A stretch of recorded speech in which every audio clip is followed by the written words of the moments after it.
Hello, this is a guy who likes fanfiction and is too lazy to read, so here is the Savior King, the Master Tactician and the Queen of Liberation in audio form. Check the description for the links to the author. Chapter 71. This is the moment. When Khalid had imagined announcing his secret to Fadlan after uniting it under his wing, however he would make that come about, he'd pictured himself standing on a balcony, addressing massive crowds with ironclad confidence and glory. Right now, he kind of wanted to go back in time and dope slap his younger self for overestimating how tough his nerves were, and he was in a room with generals he genuinely trusted. Not counting Rhea/Sirios, who was sitting across from Byleth.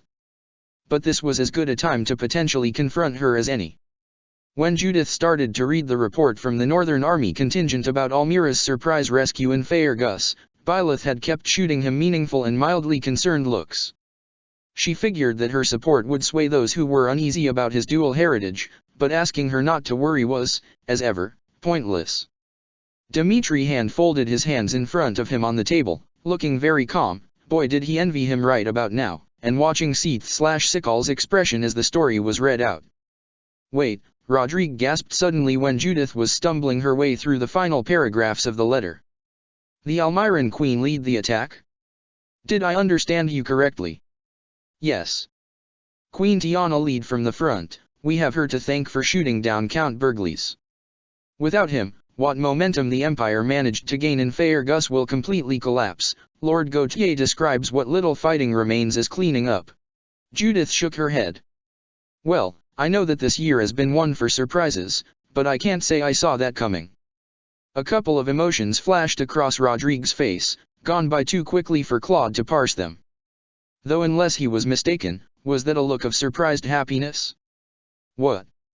How in the world did they cross the locket? Seath asked in bewilderment. We did not leave Leicester undefended, and they've feuded with House Goneril on and off for centuries now. We would have heard from the Alliance weeks ago if there had been a brutal assault on the locket, Shamir interjected, her face smooth and unreadable as ever. If they bypassed Leicesterland completely in the name of going north and supporting our armies, this isn't an invasion. This is something else entirely. Why would Almira have any interest in the affairs of Fadlan, outside of a potential opening for conquest? Rhea wondered. Atra side-eyed her a bit, looking like she wanted to say something but was worried about starting an argument. Claude blew out a long breath, summoned up his courage, and cleared his throat. The moment of truth. They're here because I summoned them, he said clearly. For a painfully long second, the room held in perfect silence as his words started to sink in. Judith's head whipped around and she stared at him, a dozen questions in her eyes. Rodrigue jolted, and Rhea gave him a look of naked confusion and disbelief. Shamir's eyebrows shot up, which, by her standards, was practically swearing a blue streak in surprise, while Seath let out an abortive noise deep in his throat. Dmitri and Byleth, meanwhile, just tensed up a bit, always ready to defend him. Khalid felt a great surge of affection for them once again. I beg your pardon? Seath asked in complete bafflement. How can Lord Regan have any sway over the men of Almira? Forgive me, but it's hard to imagine them agreeing to provide any help to their old enemy without a hefty price. A glorious fight is its own reward, Claude quoted. The princes of Almira have had the power to call their warriors to fight in the name of the whole world since the time of Shiva and Selene. He saw Rhea jerk violently in her seat and calmly raised his chin. Knowing that the Agarthans threaten both lands I call my home, and seeing how far they're willing to go to burn us off the face of Fadlan, I sent the call out. That's probably why my mother led the force to assist our friends personally, well, that, and she's probably planning to kill me for going to war without her. I'll charm her out of it, don't worry. Your mother is the queen. You're Almiran royalty? Shamir asked flatly. Claude resisted the urge to laugh at her poleaxed expression. The only time he'd seen her that stunned was when Catherine kissed her on the cheek before they departed Garreg Mach months ago. But you're the grandson of Duke Regan. How? I am both, he responded evenly, resisting the urge to gulp as all eyes in the room settled on him. I was born Claude von Regan of Fadlan and Prince Khalid of Almira. My parents are the king and queen. I came here in hopes of building bridges between my two homes. Of course, I've had to put my dreams on hold for the moment. He tried to make the last bit a light joke, but the silence in the room made him swallow reflexively.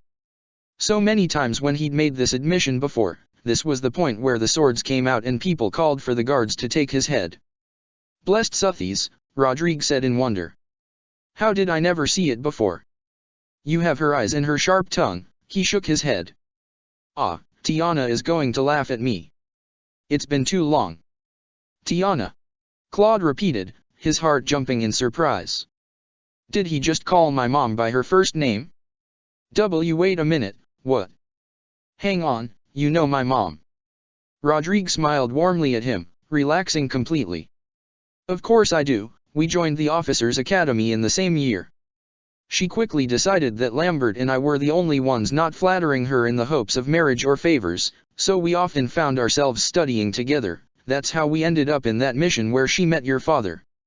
Khalid would have been hard-pressed to notice a meteor spell hitting the ground behind him, that's how stunned he was at that moment. "I thought I was the one with something shocking to say dash. My, you met my father too. When? How?"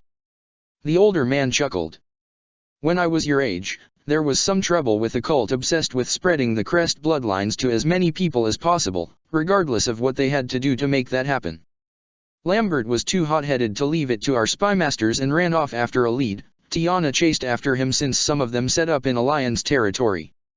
I went along to ensure both of them kept their heads. About halfway through that mess, we ended up running into Kira, quite literally, while he was trying to retrieve Almiran children from one of their hideouts. It's quite the tale. Tiana never told you." "That's, what the hell was he supposed to say to that?" "She must not have said your names," was all he could manage in the end.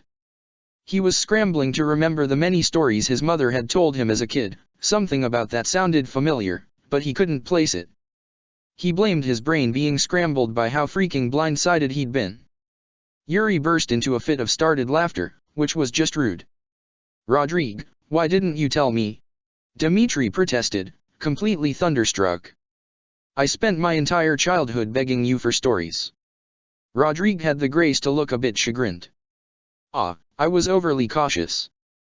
Both Lambert and I had an inkling where Tiana disappeared to after Lord Regan announced her engagement to Lord Gloucester. If he'd thought we were withholding the information, it would have caused a scandal and possibly trouble between Fairgus and Leicester. Neither of us wanted that, so we were careful never to mention that particular escapade lest we give her away. Judith snorted. "No, that was completely sensible of you." Lord Regan was in a frothing rage after she gave him the slip to leave for Almira. He never admitted it publicly, but she'd told him she'd never marry Gloucester and why.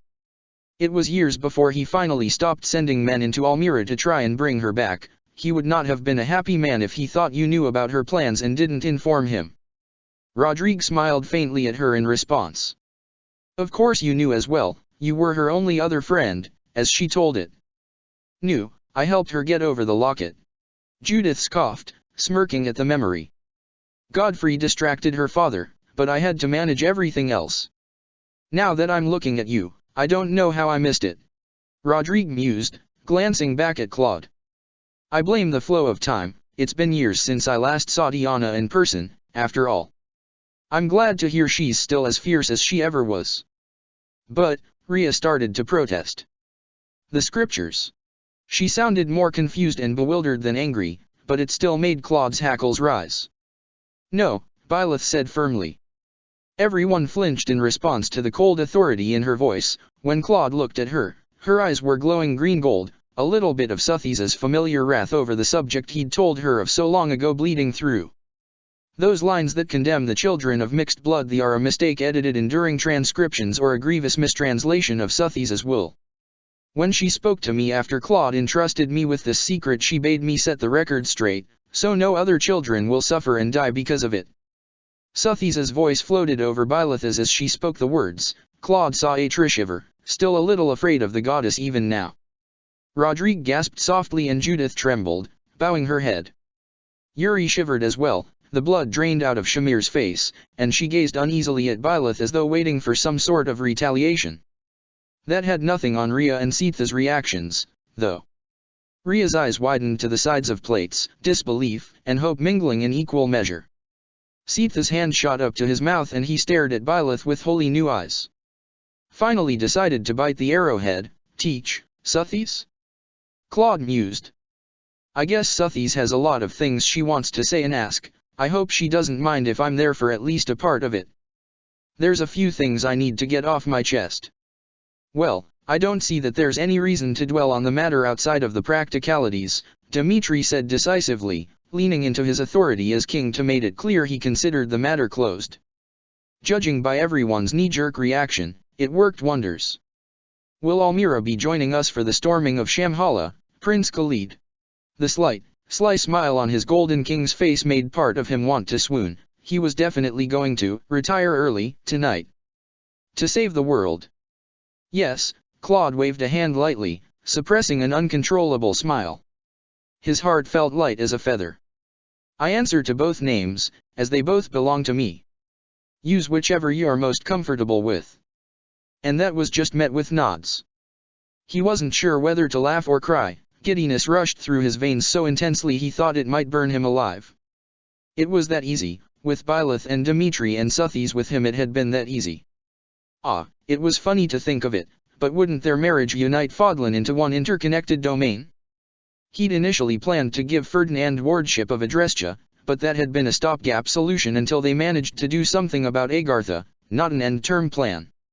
If they won the hearts and minds of Adrestia's civilians by getting rid of the alchemists robbing them of their children and the emperor who put them in power, well, Linhard, Constance, and Ferdinand would inherit their noble titles, while Bern's mother would get to hold on to Varley's territory. He couldn't wait to introduce Bern to his mother and father to make the adoption official, and he imagined he could swing giving Vestra's lands and noble title over to Yuri, but that still left a power vacuum that only an Queen and King could fill. One marriage would fulfill all of Edelgard's plans in a single gesture. He wasn't sure whether that thought made him want to laugh or punch a wall until his knuckles bled at yet another reminder at how pointless this bloody conflict had been. For that matter, he had to start putting some serious thought into what they were going to do with the Agarthan civilians they would inevitably end up evicting when they destroyed the only ring of leadership they possessed in the form of Thales and his cronies. That was going to take some thinking. First he was going to have to convince them not to continue the cycle of violence once they won. They could forcibly scatter the civilians across the continent, give them homes among the nation while keeping them from forming a coherent army, but that would just fuel the notion that they were enemies of the surface people, guaranteeing more conflict with them down the road. No, it was best that they be allowed to keep Shamhala and some, if strident, limited form of autonomy. That was the only way they could be taught the truth about the world and their fellow people. If Shamhala could descend beneath the earth, could it be raised back up? Being allowed to come to the surface, no strings attached, could go a long way to create tentative trust. Atra told him that Thales controlled who went to the surface and who spoke of it when they returned. Claude would not be surprised in the least to discover that the mechanisms that lowered Shamhala into the ground weren't broken beyond repair. Only the leadership of Agartha refused to go back to the surface without forcibly laying claim to it and taking revenge on the remains of Suthies' children. If he could prove that to them, he felt himself smile as his brain whirled along. Speaking of Atra, he had her pegged as someone who could become a pseudo-lady of Agartha, albeit she would need some advisors she could trust, since she was never taught politics. The people of Shamhala were far more likely to accept one of their own than a lord of Fodlan or even Almira. How to teach them the true history of the world? They'd be unlikely to believe anything Rhea, Seath, or Indek said, and even Atra would run into trouble telling them anything that countered what they believed. They'd sooner believe she was lied to or mistaken. Ugh, this was going to be a long project. Well, Thales lied to his people about a lot of things, as did everyone who answered to him. If he had the chance to turn medical labs and important offices inside out, he could probably find written proof of a lot of unfortunate things. He'd have to bounce ideas off of Yuri once in Bearfell. His spiritual twin would think of any possibility that didn't occur to him. And Judith was talking about Edelgard. Damn it, he'd zoned out. He blamed Rodrigue for throwing him off balance with that surprise story. No common sense would say that she surrender, but I don't think she'll take it for 2 reasons. Judith said curtly. For one thing, she's far too prideful. She started this war in part because she believes Faergus and Lester belong to her. To fail to reclaim them is too humiliating for her to consider. For another thing, considering the riots and fury the population is displaying, which will explode when news of what Maximus Varley did gets out. If it hadn't spread like a plague already, she likely believes she can't afford to surrender. The commoners are in a rage unlike anything seen since Sirios first rose against Nemesis. She'd be justified in fearing they want her head in retribution for the horrors she permitted her Agarthan allies to inflict on them at will. Dmitri flinched. Yuri, by comparison, snorted. The story of the flower girl has resulted in a lot of rumblings through the cities. The last reports from my men say that rumors that demonic beasts have been created from Adrestian commoners are spreading like a wildfire. Not to mention several of our deserter friends wrote back to their families about what actually destroyed Fort Mercers. Truly. Byleth jolted, leaning forward. What was the reaction to that? Violence, Yuri deadpanned. Inbear commoners formed a mob and attempted to get answers from the Emperor. When she fed them the same lies they now knew to be false, someone threw a brick at her and got stabbed in retaliation. That sparked a riot that continued to burn through the city for 6 days before the army regained control. Marion said that, Dmitri said. Claude bit his lip in concern at how pained he looked. Knowing what he knew how about his king's relationship with Edelgard. The city guard took a beating from it, and it was only when the 4 Titanists were brought into the streets that the people fled back to their homes. Back to their homes, many of them tried to flee the city to reach our army, but the guards managed to bar the gates. Only several dozen managed to escape, and they're headed our way. Yuri noted. Can we trust what the young Agarthan girl told you about the city's new defenses? Rhea asked, her eyes narrowing. She's a soldier for Thales, young though she is. She cannot dash. She's also a small child who hates Edelgard, Claude interjected, disturbed by the hateful vibe in the woman's voice. He wasn't surprised she was still holding a grudge against Agartha. She barely said anything but a few curt words to Atra despite her renegade status. But the people who killed her family were long dead. She wouldn't have Marion share the blame, would she? If she has a chance to screw over the woman she exclusively refers to as a puppet in favor of someone who treated her nicely and gave her sweets, she'll do it. Prince Khalid has a point, Yuri agreed.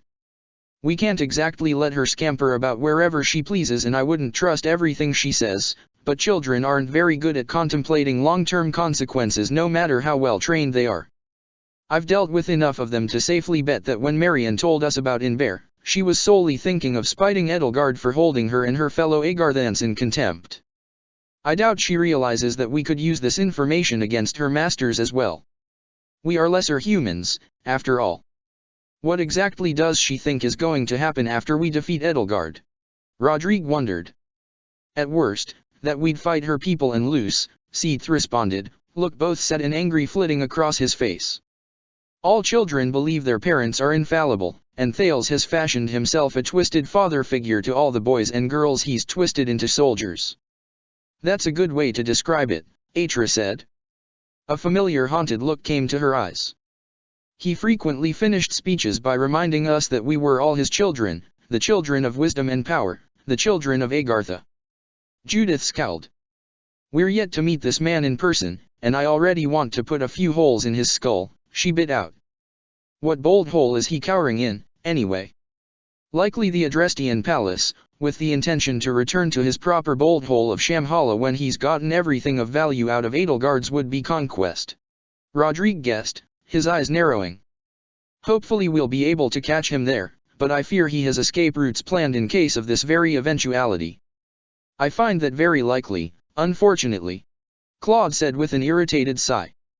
He can't run forever, either capturing or killing him or any commander of his will be made a priority, but it's secondary to tending to Hubert and Edelgard. I know the inner circle, Atra offered. I can take some people who are quick on their feet and good at going unseen to look for them when we get control of the battlefield. If I get the chance to kill any of them, I'll take it. I think that's sound, Byleth said in response. Though do take Linhard with you, he's learned warp and rewarp, so if you end up in over your head you can escape.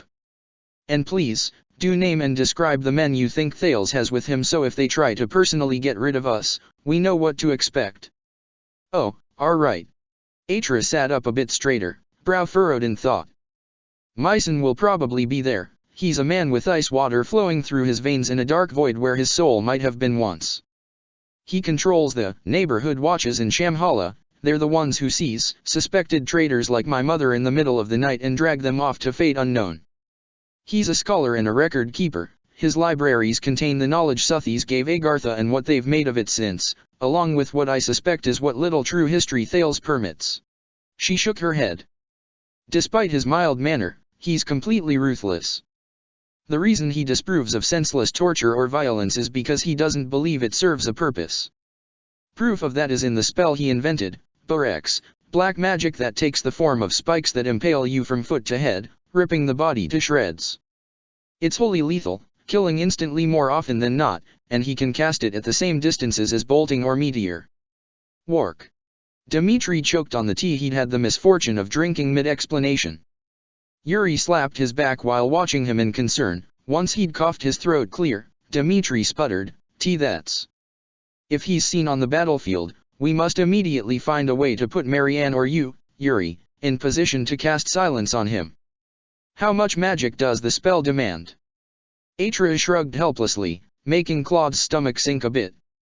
"I don't know. I'm sorry. If it can match siege magic's distances, it's probably roughly as draining." Yuri guessed, grimacing. Of course, he might have found a way around that with pure water or some other fruit of his studies. Best just to make sure he can't use it rather than risk trying to run out his magic reserves. Did he teach it to anyone else? Just Odes. They're friends, oddly enough. I wouldn't have thought Odes capable of having friends. Atra scowled. Odes is one of the army generals. There's a good chance he or Myson or even both of them are at Inber right now. Odes is, well, I've only seen him show this behavior to people of the surface, but he's sadistic. He's the first person Thales turns to when he wants a person or people eliminated. Believe it or not, he's the Agarthan equivalent of a bishop. He loves using Nosferatu to drain his victims dry while keeping himself healthy while fighting in the thick of things. She hesitated half a second, then glanced at Dmitri.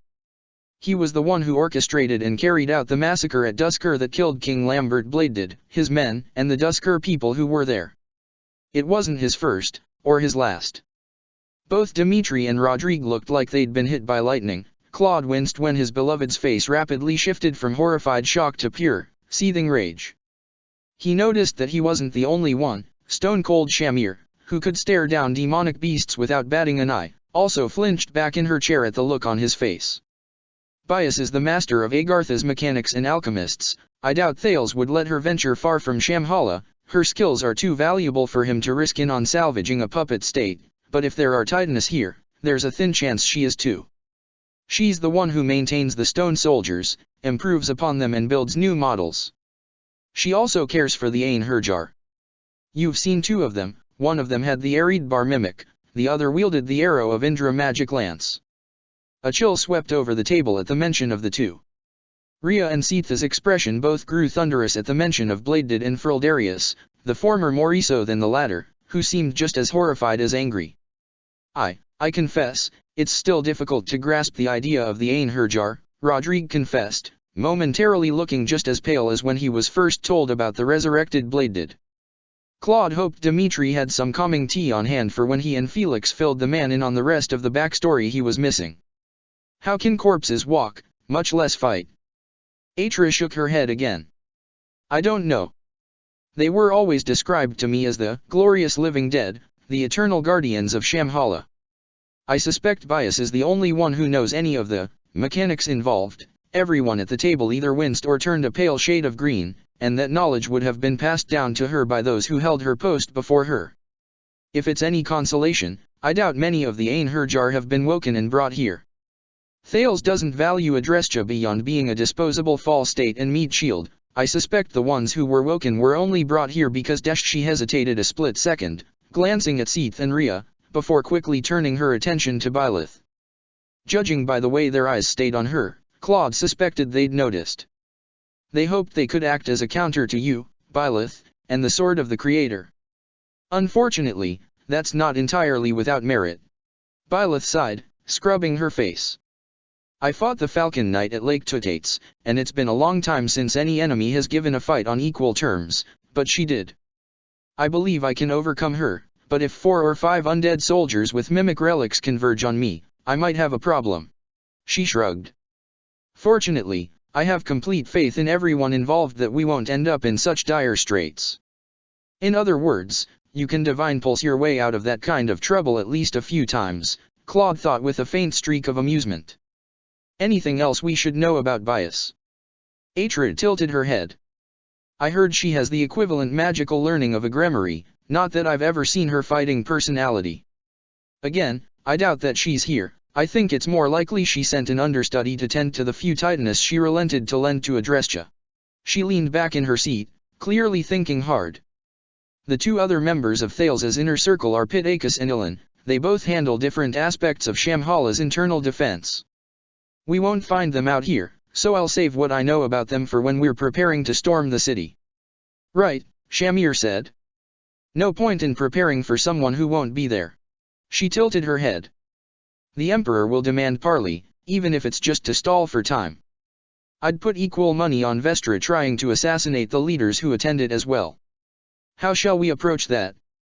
It will reflect poorly on us to reject it outright, and it isn't like she has the power to negotiate. Claude snorted. I'm almost morbidly curious to hear either her excuses or attempts at bargaining. But beyond that, it's true that we can't exactly afford to ignore a peace banner asking for parley. If we want the lands of Adrestia to remain stable and transition to peace after this, we can't step on toes with rituals as important as this one. I think we should attend the parley, Dimitri agreed quietly, his temper petering out at the reminder of Edelgard.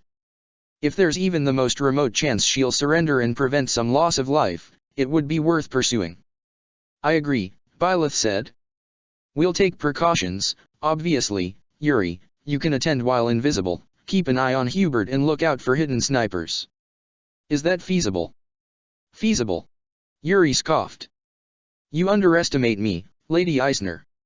You'll be as safe as if you were in Suthisa's embrace. He followed that up with a wink. Byleth muffled a fit of giggles in response. Claude barely managed to catch himself in time from doing the same. Good. We'll set out at first light tomorrow. I won't insist we rush, but I think it's wise that we make good time to Inbear. I don't want Agartha to have more time to lay out traps for us to stumble into. I agree. Rodrigue said. Lady Judith, shall we go and inform the troops?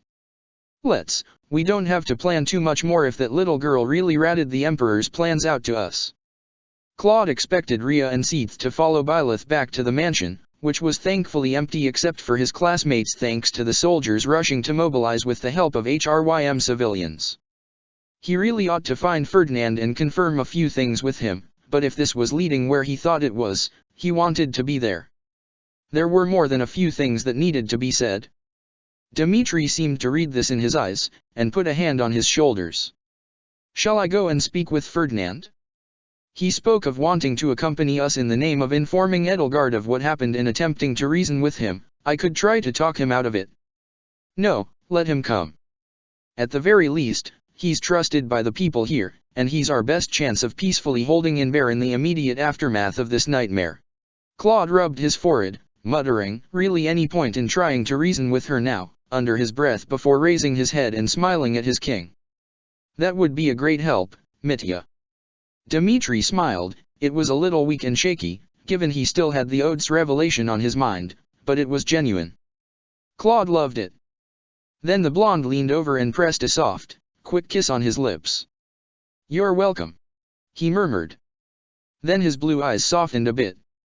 I won't tell you to be patient with Lady Rhea, with Sirios. You have more justification than anyone to be angry with her. Just, please try not to lose your temper. It won't make you feel any better. Claude leaned on him for a moment, drinking in his warmth and turning it into inner strength. I know. Thanks, Mitya, I love you. Saying that still made his heart skip a beat. I love you too. Claude squeezed Dimitri's hand, then followed Byleth's trail into the building. You well? You've been saying some strange things lately, Rhea was saying when he stepped into the dining hall Byleth had entered. It was further back into the mansion, and the servants seemed to have made themselves scarce, probably on Byleth's orders. Seath was hovering at her side, looking between them with hesitant uncertainty. Claude leaned against the doorway. I think you know why, Saint Sirios, her interjected. Rhea jumped out of her skin, spinning around to stare at him.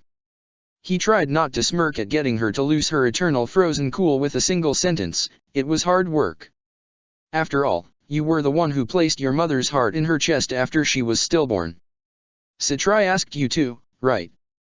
The second sentence was a guess, a shot in the dark going off what Aelfric had told him about Byleth's mother, but judging how the blood drained from the holy woman's face, he'd hit home.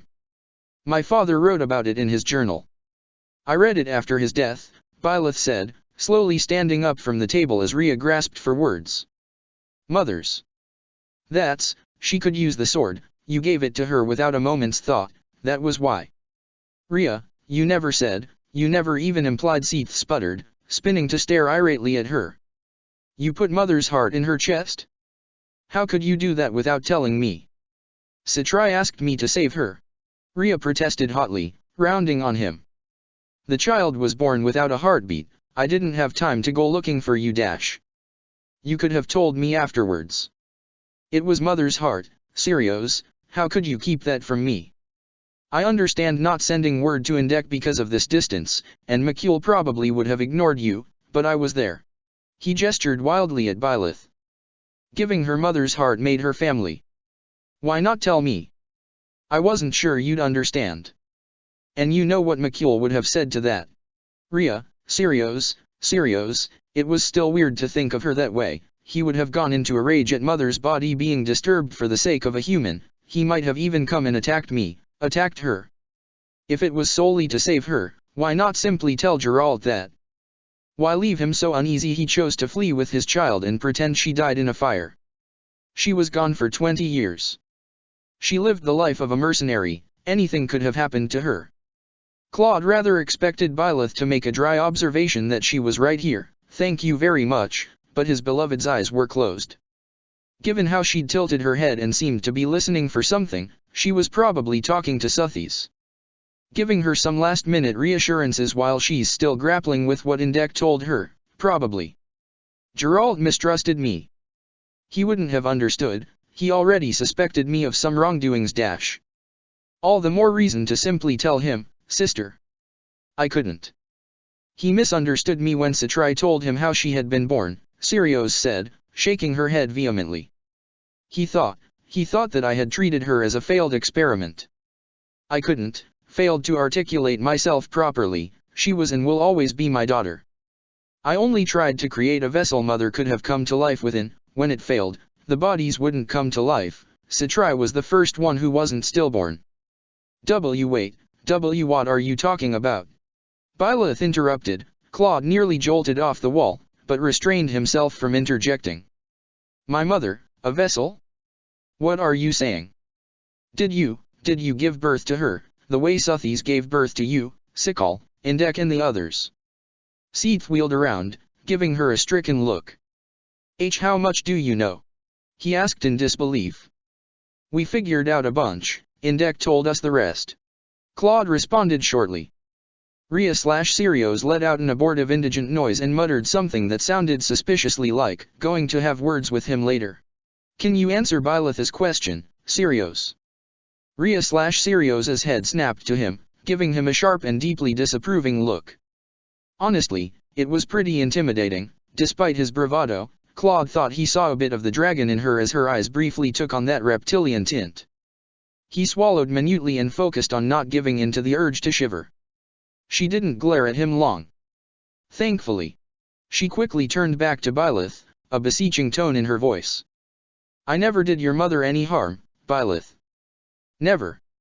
She was a homunculus I created using my mother's knowledge of life and death. She was the only one of 12 attempts that ever came to life. Unfortunately, I cannot create life as my mother would, that was why she was sickly and frail, despite my efforts to shore up her health. I had hoped that the body would be an empty vessel that mother could make her own, but she took on a life of her own. A life I treasured to the end of her days. When she gave birth to you, she asked me, demanded that I do something to save you. It was her decision, and her wish. And you? Byleth asked in a small voice. Did you think I would be an empty vessel for Suthies to wake up in? All my life, until I returned to the monastery, I had no emotions. I couldn't feel joy, I couldn't cry, was that because I was never supposed to be alive? My body being an empty vessel, that's why my life, my real life, was sealed away. It was sealed with Suthi's heart. It wasn't until that moment that I actually began to feel anything. It was only when I saw her. Does that mean my life, was it? Tears formed at the corners of her eyes, streaking down her cheeks. Claude vaulted off the wall and rushed to her side, clasping her hand supportively. His heart hurt at her suffering. How many times had he asked that question himself? He knew how much it hurt, wondering. She looked away for a moment before pleadingly asking, Was it a mistake? My being alive, wasn't what you wanted. Rhea/Sirius's mouth opened and closed helplessly. She looked like she was trying to find the words, but they were stuck in her throat. And she took just a few seconds too long to say anything. Byleth went rigid, her tearful eyes turning into hard discs of green gold as streams of magic lengthened her hair and caused her body to shimmer. Say something, Suthi's demanded, her voice cracking with an authority that all but sent Claude to his knees. The only reason it didn't, he suspected, was because it wasn't aimed at him. The goddess, unable to stay silent anymore, took the wheel from his distressed beloved, glaring at her daughter with a half-furious, half-pleading look. What did you do to your sister, Sirius? Well, that probably wasn't the most effective way to get an answer, because both Rhea/Sirius and Seath/Sikal stared at her with their jaws dropped. Claude took a half-step backwards, knowing that he ought to give them at least this much. Mother? Seath/Sikal asked timidly, his voice weak with shock and disbelief and the smallest shred of hope. Is that, really you? Yes, Sikal, I've been here this entire time. I awoke within Byleth's body when we first met the delinquents in the forest. Suthi's paused for a second to pat Claude affectionately on the head. Her intensity didn't stay down for more than a second, however. I had no memory. Even now there are many things I still can't remember, but that's not important right this second. What matters now is Byleth. I suspected that my presence within her sealed away her emotions most of her life. Was that truly your doing? I didn't think, Rhea/Sirius started, tears welling up in her eyes. It wasn't, on purpose, it didn't affect Satri that way. I just assumed, wouldn't he have wanted. She stumbled forward a few steps, reaching for her mother. She fell to her knees. Suthi's grabbed her, gently bracing her head against her stomach as she sobbed quietly. I just wanted to see you again, Mother. Mother, everything went so wrong. I was never able to fix everything. She looked like a child in that moment, as young as Marion. I was always a poor replacement for you. That's why I spent the years learning how to create homunculus. That's why I built the church in my life around reviving you and keeping Agartha at bay. Rhea/Sirius craned her neck up. Why you've been awake as long as I've known her? Why didn't you ever say anything? Why didn't you tell us, that you were awake? My memories were suppressed. I don't know for certain, but I suspect the backlash from my mortal body's death had something to do with it. Suthi's frowned slightly. But perhaps more than that, I feared that if Byleth came forward claiming to hear my voice, she would be burnt at the stake as a heretic. You've said a number of things in my name I protest greatly, Sirius. All I want to know is why. What? Rhea/Sirius scrambled back to her feet, holding her hands out entreatingly. What have I done to displease you, Mother? I've always tried to do what I believed you would. For one thing, I certainly never considered killing morally righteous if it was done in my name, Suthi's said in frustration, while Claude crossed his arms. How many times did I have that conversation with people back before the cataclysm? Why on earth would you have said that? Rhea/Sirius cringed under her mother's disapproval. Her eyes were still wet with tears. Her brother quickly came to her rescue. He was keeping his own emotions a little better in check than her, though he still looked like he wanted to cry. It was meant to be a stopgap solution, Seath/Sikal explained with a slight shake of his head. Sirius's first followers among the humans, along with Wilhelm, came to believe it as she led them against Nemesis. She encouraged it to keep their doubts at bay and give them strength, for many still saw Nemesis as a savior and many more feared going against him and the elites. Suthi's closed her eyes for a second and breathed out. I I still don't quite approve, but I understand. But why not start discouraging that after the war? Seath/Sikal reminded Claude why he liked the older man by twisting and giving Sirius a look that said, I'm not bailing you out of that explanation. Clearly he, like Indek and McCule, didn't agree with a lot of the choices she'd made over the years. Sirius cringed a bit, looking up entreatingly at her mother.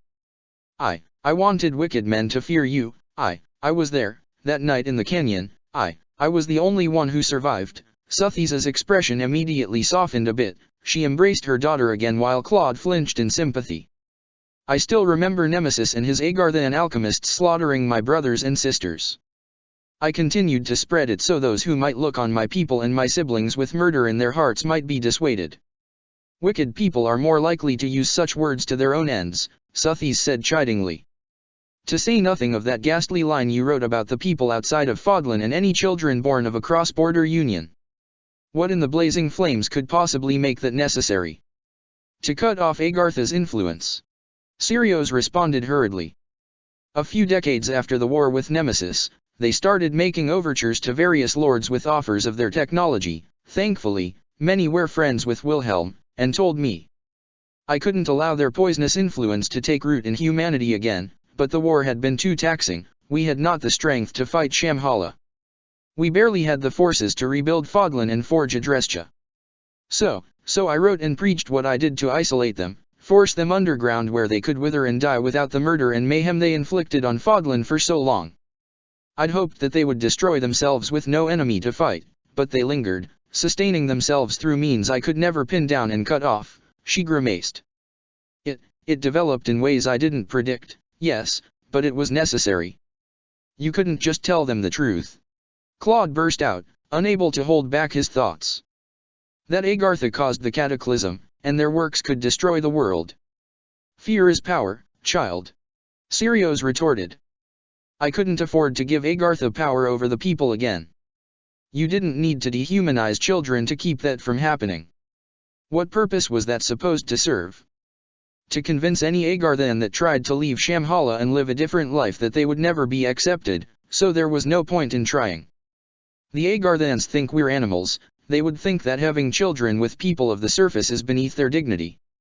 You really think that no one in that city disagreed with what they were taught for 1,000 years? Putting the ludicrous time frame aside, Atra is living proof that's not true. Claude shook his head violently. Did you really never realize you were confining Almira, Brigid, Dada, Srang, all of the world outside of Fodlan to the same basket as Agartha with those words? What did that accomplish except for fostering meaningless distrust and hate? It needed to be done. Sirius shouted, a manic look on her face. You weren't there, you haven't yet seen or lived through the worst of what Agartha is capable of. I couldn't change that in earnest until their threat is finally neutralized for good. So I should have just laid there and let that nurse suffocate me for being a godless half-breed when I was 8 for the greater good. Sirius jolted backwards. Claude went on fiercely, feeling oddly disoriented, like he'd stepped out of his body and taken the form of a specter, watching someone else rant at the goddess's daughter like she was an unfeeling magistrate. My entire life was battered because of what you called holy law. I was a child when I was told to my face I wasn't supposed to exist, that the goddess found my life repulsive. That nurse was just the first. Strangers and family like tried to kill me on and off because my mother was from Fodlan and my father from Almira. Precious few treated me like a person, or with anything other than either distant respect or contempt. I came to my mother's home hiding who I really was because I figured there was a good chance I'd be lynched if I told the truth. I stopped that, Sirius protested. Whatever expression Suthis was wearing, it had burnt the righteous anger right out of her. I never wanted that. I've always tried to do something about it. Except the one thing that would have put a stop to it for good. Claude seethed in an effort to control his tears. What did I find out when I got here? The goddess herself saying that she never rejected me or my parents or my home, and that she always loved me. All that I suffered, had to live with, was pointless. It never should have happened, and I thought He sucked a short breath around the rock in his throat. I thought why you of all people would understand, being rejected and hated because of how you were born. How could you of all people, do this to me and everyone who came before me? Sirius's mouth opened and closed without a single sound. She looked completely stricken, like someone had stabbed her in the gut with bludgeoning. Claude wasn't sure if she ever managed to respond. One moment he was engulfed in a comforting hug from Suthies as she murmured something to him, then he was stumbling blindly out of the room. The last thing he was really cognizant of was collapsing on the couch before he began to cry the tears he'd held back as a child. Claude woke up to someone brushing his hair and humming. As his mind slowly started to process things properly, he realized it was Mercedes's voice that he was hearing. Wasn't that a Dusker lullaby? He'd heard Dida sing it before. To ease Flaine/Sethleen to sleep, he shifted under her fingers as the song wound down, causing her to pause. "Khalid?" she asked softly. "Are you awake, Khalid?" He slowly blinked his eyes open. Mercedes's face came into focus, then Bernadetta's as she leaned over him. "Merci," he mumbled blearily, trying to sit up. That's when he noticed there was a warm blanket thrown over him, and he'd been laid out on the couch. "Geez, did I really cry until I passed out? That's so embarrassing, goddess, please tell me not a lot of people saw me like that." Wow, his throat was sore. He felt kind of stuffed up, too. Ow. It really had been a while since he lost it like that, hadn't it? "SHH, the blonde said soothingly, reaching over his head. A moment later, Claude had a tall glass of water in his hand. "Drink up. I added a little lemon to it, it will help you feel better."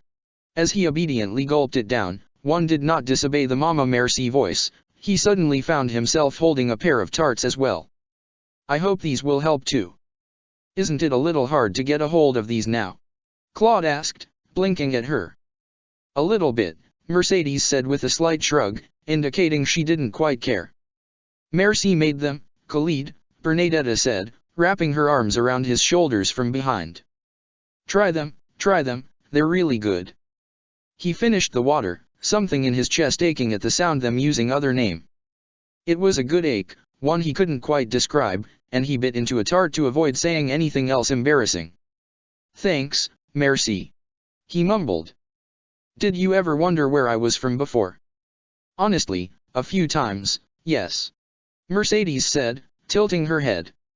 "I always thought you looked more like Dida than our friends from the Alliance. But it really wasn't any of my business to prod you over it, so I decided that if you wanted to tell us, you would, on your own terms." She giggled lightly. "I was surprised to find out you were a prince, though. You really don't carry yourself the way Dimitri does. Wait, if your mother really does adopt me, does that make me a princess?" Bernadetta asked nervously. Claude was amazed to find himself smiling. He reached back and ruffled her hair. "You got that right. Don't worry, I'll walk you through how to be a proper Almiran princess."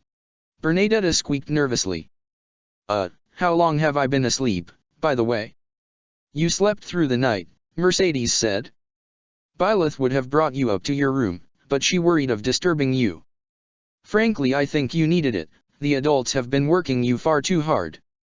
They really ought to support you more, considering how much responsibility you've taken on as both Lord Regan and a commander of the army. I hope Marianne, Lawrence, and the others give the lords a proper scolding for it." "Hee, you're a saint, merci. I appreciate the thought." Claude finished the first tart and gave her a concerned look. "I haven't slept into the start of mustering, have I?" "No, that's why we're here. It would a terrible shame to leave without you. We wouldn't make it far without getting into terrible trouble. Everyone's a little worried for you," Bernadetta said. "We should go out and start helping prepare for the march, that'll reassure them." "You're right, Inber won't capitulate without us." This was almost over. They were nearly at the end. That gave him the hope and the energy he needed to snap awake and start thinking like a prince again. Well, better fashionably late than never. Chapter 72. Are you sure we won't look like we're overcompensating? Byleth rolled her eyes affectionately, lightly whacking Claude upside the head as Lysathea scowled at him and Linhard raised one elegant eyebrow at the remark. We're on her doorstep. We've won every important battle. We've earned a show of strength, and you know that. You're just being silly. Ow. Geez, sorry, I'm trying to keep the mood relatively light. She'll be here in, what, 15 minutes. Maybe. At the least, Ferdinand fretted, worrying with his jacket as he stared across the field at the gates of Inver, Adresja's capital and one of the oldest cities in Fodlan. It was an intimidating sight, despite its current state, and a rather beautiful one, too. Byleth didn't blame the orange-haired boy for looking so terribly pained as he examined it. Constance grabbed his hand, murmuring something in his ear that made him relax ever so slightly. "I wonder if she'll make us wait, try and unnerve us or set us off balance," Happy said indifferently, stretching like a particularly lazy cat. "She still has some options to pretend her current situation is a minor setback, and she's not above using everything she can reach." "That's why I'm here," Yuri said lazily, his eyes sharpening. "I've been practicing a bit, and I can extend my invisibility to one other person. Perks of having a major crest, I suppose." "Atra. I'll be at your side," the renegade Agarthan promised. "I think my sudden appearance will put her off balance a bit, especially if Odes orders an assassination attempt on us while we're here." She looked to the three of them for permission. Byleth nodded in assent. Dmitri hesitated, perhaps not wanting to assume that Edelgard would violate parley so easily, but joined her a moment later. "Sounds like a plan," Claude agreed. "You two might want to throw up invisibility in the next 2 minutes or so. I don't know if they can see us from here, but it couldn't hurt. I'm just trying to figure out who she'll bring with her to the parley proper, aside from Hubert," Lysathea snorted. A very dark look crossed her face. "Do you think Thales will come out with her, or is he done maintaining the facade of an equal partnership with her? Will we finally get to see him?" "It's possible," Judith allowed. "He doesn't stand much to gain from providing any real help to her now." Lysathea hummed, glaring ahead to Inver. Byleth watched her in concern. "Wait," she said. "What?" The crest of flames was implanted in her. Lysathea practically jumped up into Dimitri's face, grabbing his shoulders. "Where is she?" "Where?" Mercedes is bringing her, the other children, and Emil dinner. They'll in the prison wagons. They'll be remaining here at Hrym until we've secured Inver." "I don't think, Lysathea. What's wrong?" Dimitri's questions fell on deaf ears. Lysathea released him, turned on one heel and practically warped out of the room. Byleth wouldn't have put it past her to have somehow mastered rewarp when she wasn't looking, letting out a noise of concern. She rushed after her young student, the exact question on her mind. Dimitri wasn't far behind her as she followed the white-haired mage out the door.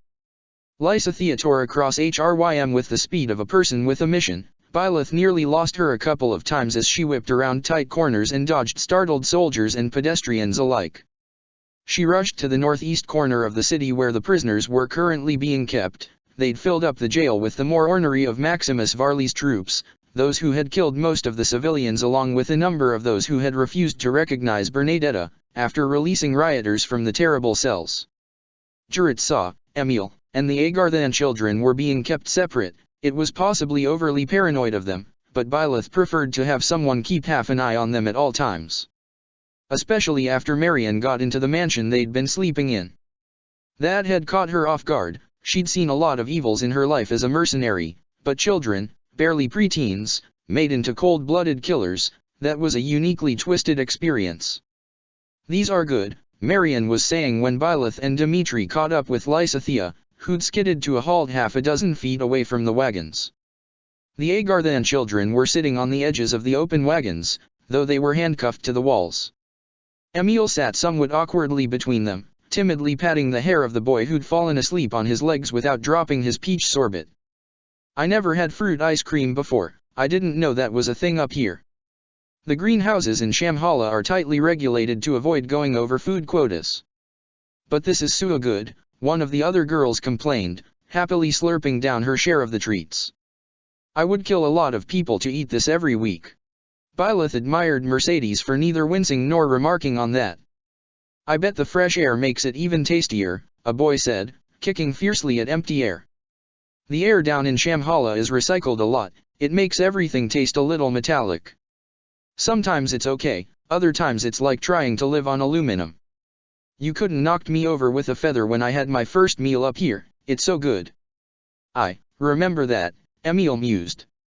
"They took me there, for 2 months. Nothing tasted right, I can't quite put it to words.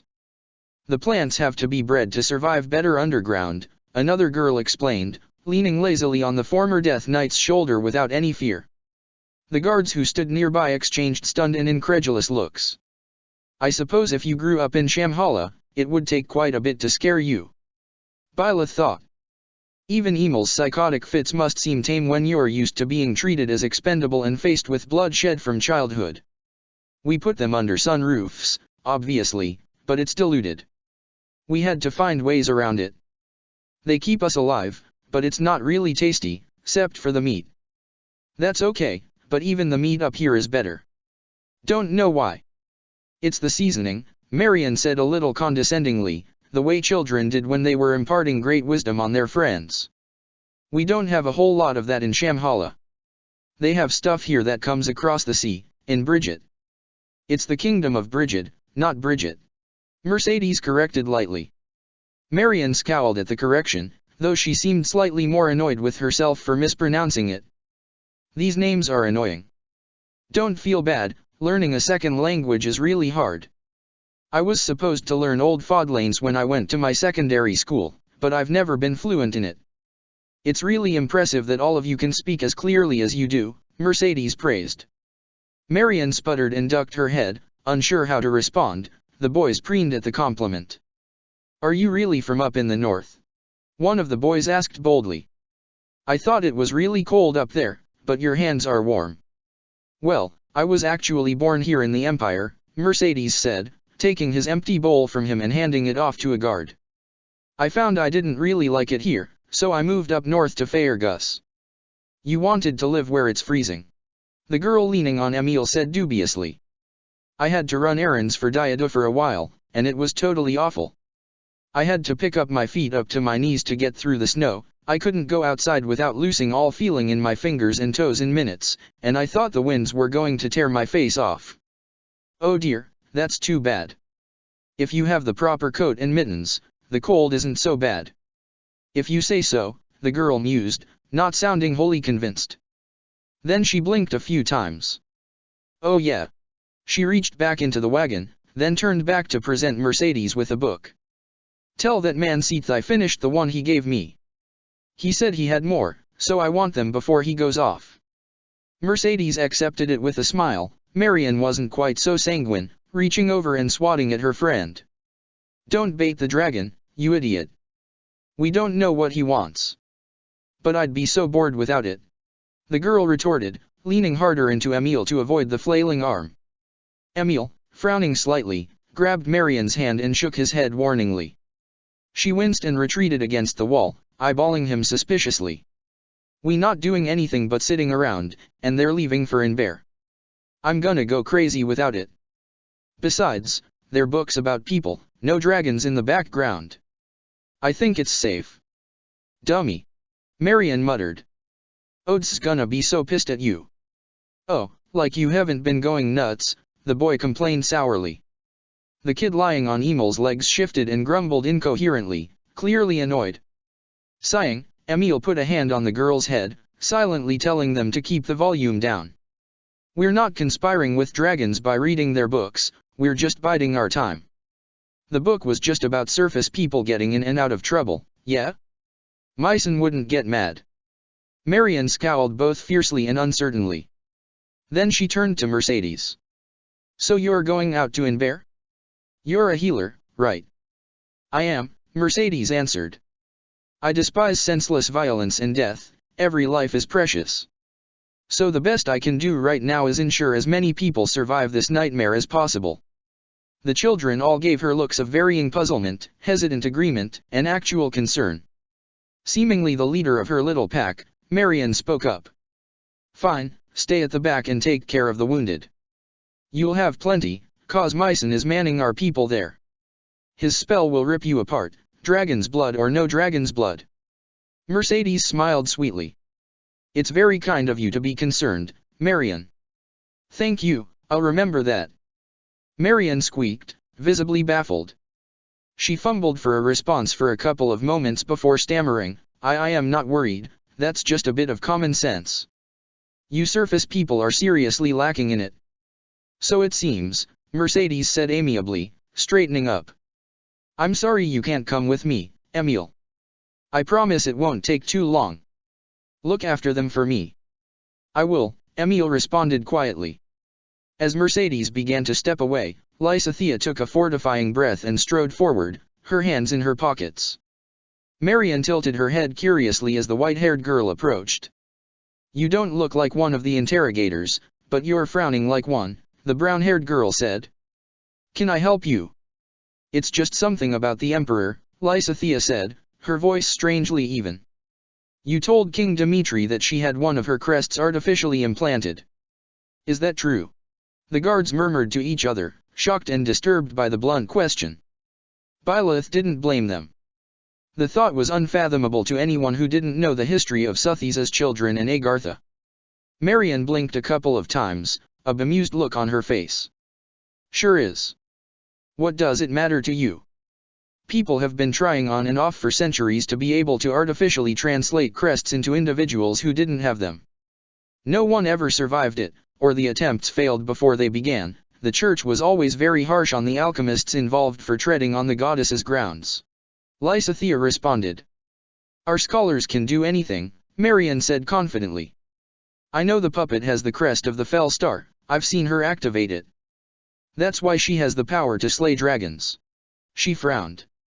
Course, Mycen could have picked a better person for it. She's so stupid. It's weird talking to you surfacers after being stuck in her castle for ages. Lysithea's shoulders went rigid. But they didn't replace her original crest? All of the previous emperor's children had it. Carrying two crests, two divine powers, the human body can't carry it. It tears us apart. Us. Marian repeated shrewdly, eyeing her. Mycen didn't mention there was another champion. You're messing with me. Lysithea said nothing for a moment. Then she raised both hands and Byleth sucked in a sharp breath. Dmitri jerked, his hand resting on her forearm as he stumbled a bit in place. Hovering above both of Lysithea's hands were two familiar symbols. One was the minor crest of Karen, the one that passed into the Ordelia family through marriage many generations ago, the crest she'd seen Lysithea activate many times before to provide 3 times the strength, for lack of a better descriptor, to her magical attacks. Seleni's blood provided a magical version of Vishnu's, strength and power beyond anything a human could match. The other? The second, impossible, dragonic sign hovering above her right hand? It was Anubis's, the Gloucester crest, Lorenz's crest. Lysithea had 2 crests. Like Edelgard apparently did. What is this? Suthis demanded, bristling with both anger and horror unique to every time she pondered the fates of most of her children. Marian's response, and the response of the other children, Emil's reaction was more mild shock and confusion, while the guards gasped and sputtered, was electric. They all stared at her, then scrambled into the wagons so they could all kneel, bowing their heads to the wood. I am sorry, champion. I didn't realize, we weren't told there was another. What is your will? Lysithea dismissed the crests in a moment and stared at them for a painfully long and silent moment. Concerned, Mercedes reached over and touched her shoulder. The white-haired girl jerked away. I was never a champion, she said in horribly strangled voice, the sort that was barely repressing tears of rage and grief. I was his patient zero, proof of concept. With those words, which visibly confused Marian when she looked up, were the only explanation offered, Lysithea immediately bolted, Mercedes crying out her name in concern as she tried to keep up. Byleth squeezed Dimitri's wrist and tilted her head to the guards, don't let them spread this around, before following her student herself. Lysithea refused to elaborate when they caught up with her. She did accept a modicum of comfort, but she wouldn't cry, either. I've spent all my tears on these things, she'd half snapped, half sobbed. Just leave it. Please leave it, Professor. Leave it. As Byleth watched her now with worried eyes, she wondered if speaking to Edelgard, another person who somehow possessed 2 crests, by the work of Agartha and General Mycen, would open Lysithea's mind to telling her what had happened. Keep an eye on her, Suthis urged, her voice wreathed in motherly concern. Anger and helplessness makes previously sensible people reckless and unreasonable. I know. I'll try to stay close to her, and urge Constance and Cyril to do the same. Can you see that, Dmitri? Glenn asked mildly. Yes, Dmitri responded solemnly. He made a slight gesture to the gates. Byleth followed his gaze, and the sounds that she'd started hearing after they'd waited for the first dozen or so minutes, and saw what he'd seen. They were children and teenagers, mostly, though she thought she saw some elderly men and women here and there.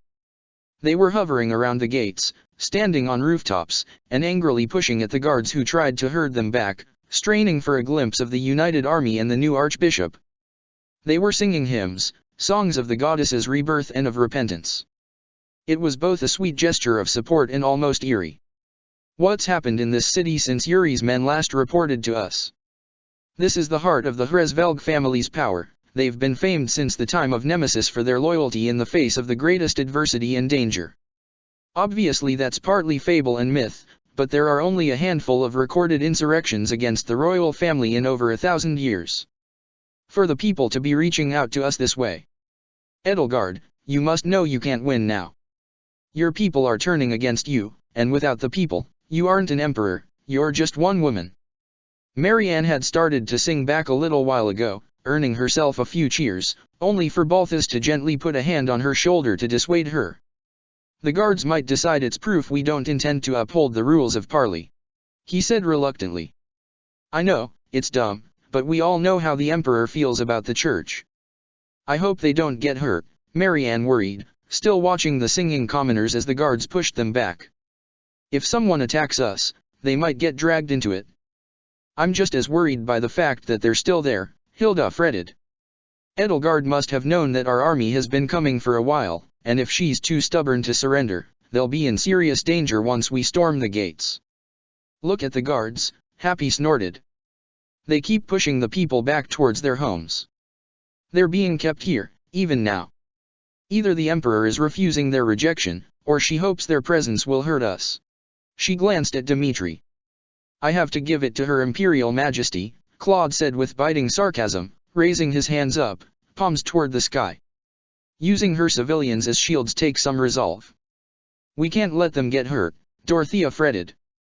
What do we do if she refuses to see reason? How can we keep them safe? Some help from Yuri's people and a lot of fast thinking, Claude acknowledged with a pronounced grimace. This will be a messy battle. Will be? Byleth inquired. Dorothea paled a bit, clutching Sylvain's wrist. The red-haired boy murmured something to her and put his other arm comfortingly around her waist without a single comment on her beauty. Even if Edelgard wants to surrender, do you think Thales will let her? Khalid asked her solemnly. Byleth tried not to sigh. No, I don't, she didn't say, she didn't have to. She touched Dimitri's wrist as she saw his grip on Eridbar, Vishnu's bones, tighten at Claude's question.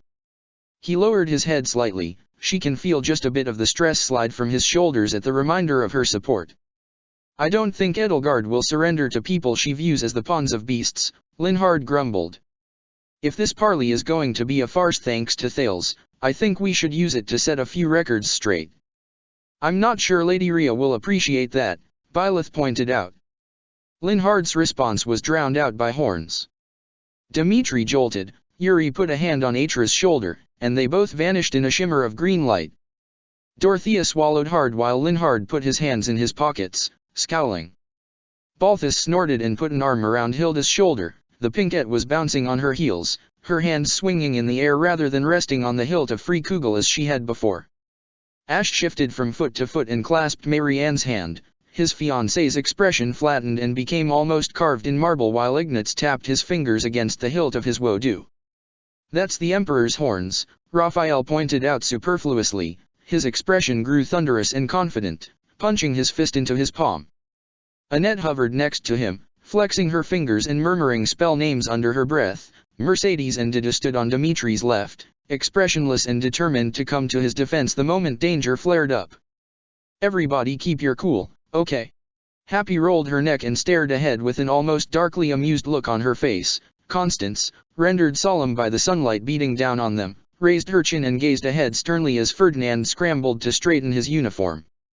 I'm cool as ice, Rafe, don't worry, Leonie said icily. She'd made it very clear that she held Edelgard partially responsible for Geralt's death and would never forgive her for it.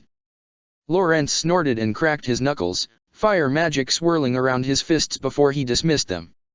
Cyril shifted uncertainly where he stood next to Shamir, who was cool and controlled as ever. He wasn't sure he had the right to be there, but the others had reassured him that his voice was particularly important for how hard he had fought alongside them and the perspective that he possessed on life in Fodlan.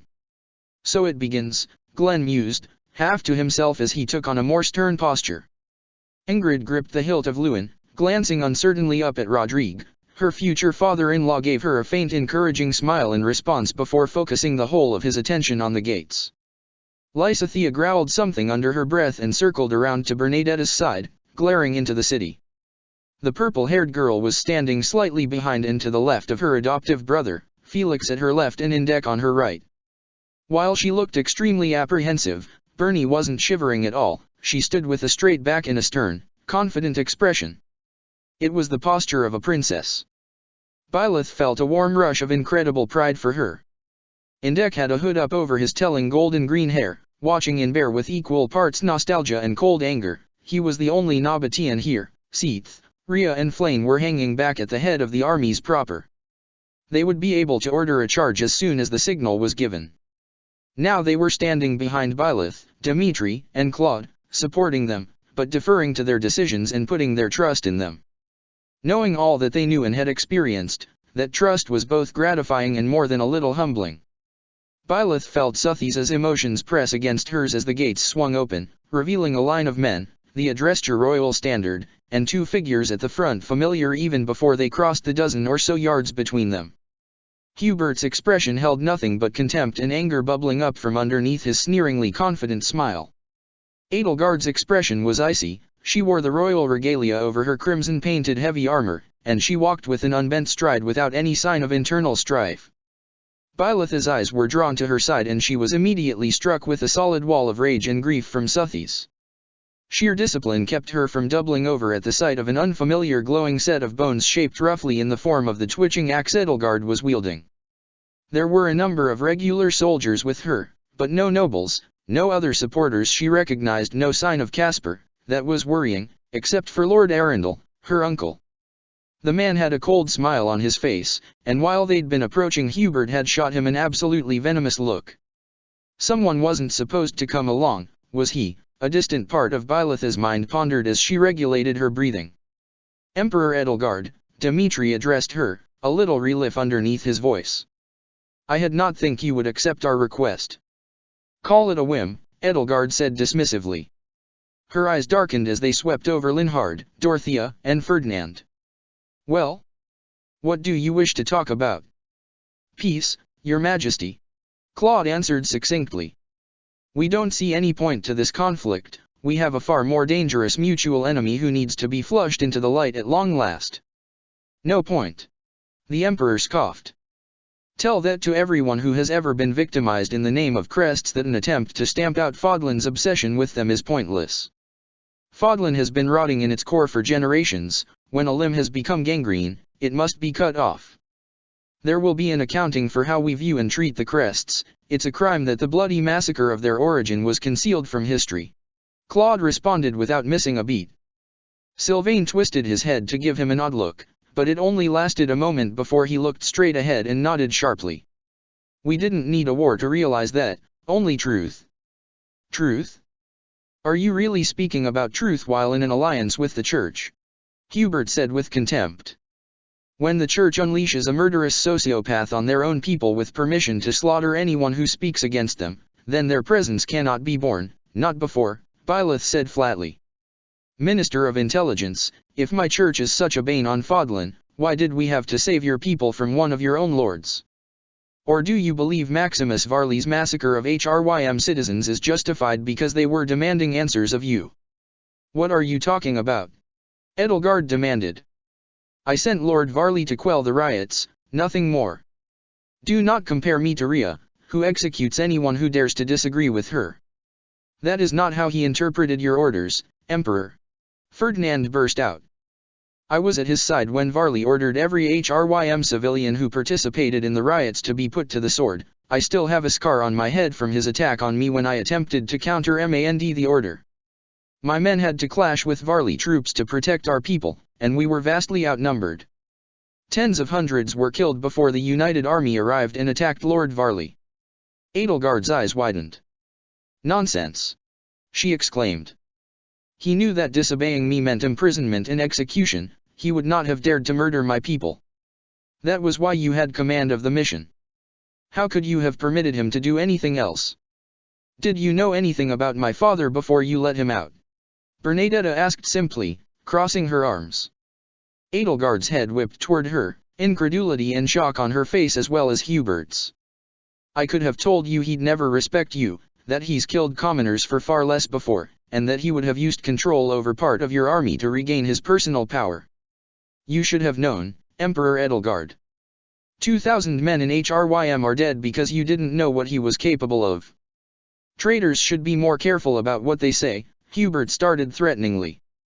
Bernie's hands shook for a second, but she jutted her chin up and responded, when you signed off on his attack on Hrym, and I saved dozens and dozens of civilians from death itself, which of us betrayed the people of Adrestia? Hubert's expression flushed with outrage. He fumbled for a response, but Dmitri didn't give him a chance. Stop this war, Edelgard. He asked with a hint of pleading. What is the point of this conflict? Could all your concerns not be addressed peacefully when we naturally came into our own as rulers?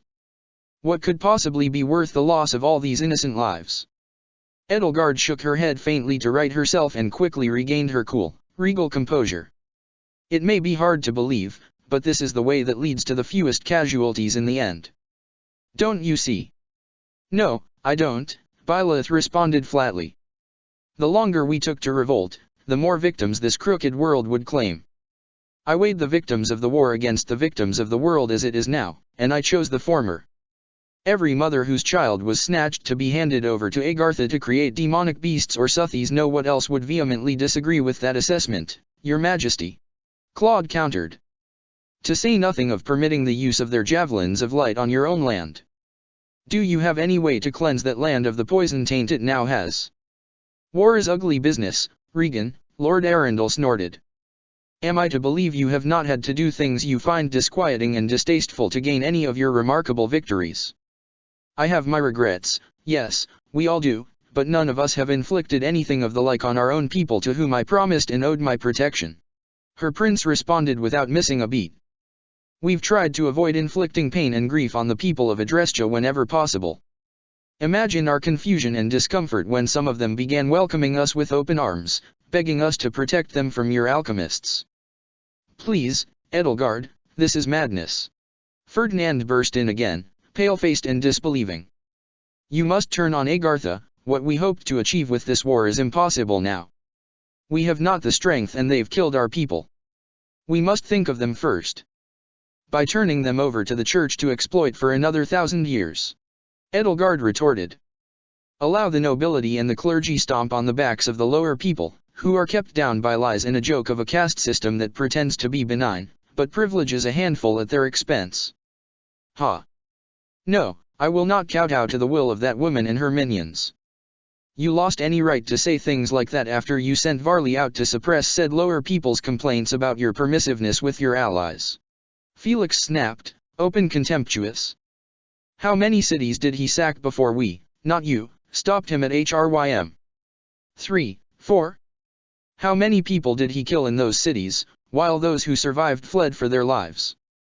You're more preoccupied with taking back what you think your noble family owes than helping your people. Happy snorted. The dark-skinned girl made a show of looking contemplative for a second, before adding, actually, have you ever spoken one-on-one with a farmer? Not just a one-sentence acknowledgement of their existence, an actual conversation. Because if you had, you would have known that starting a war in sowing season was the only thing they would want less than being converted into demonic beasts.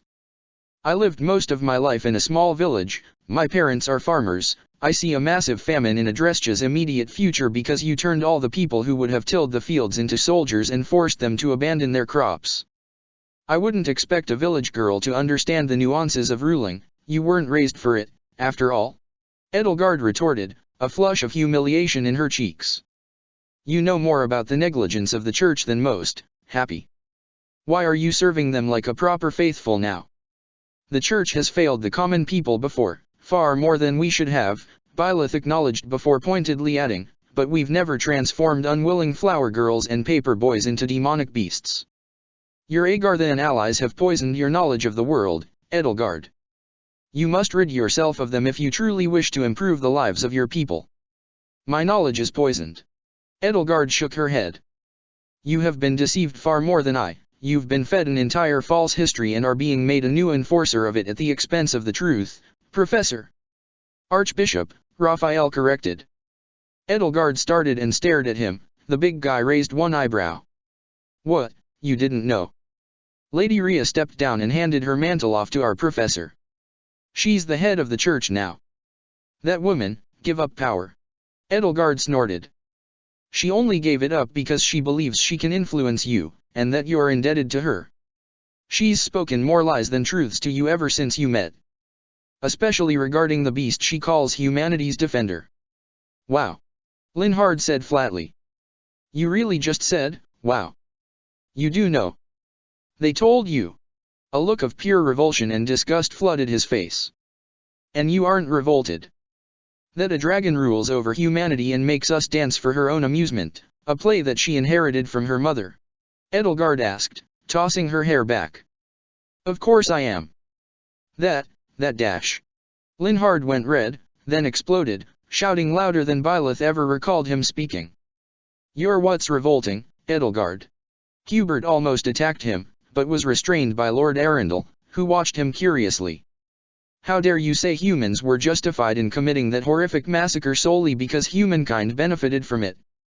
Because we benefit from it by carrying their stolen blood and bones. Where does Agartha get off thinking they were entitled to commit murder and mutilate corpses simply because they were humans? Humans caused the cataclysm with their power hunger. Humans were fighting and killing each other without any input to survive in the aftermath.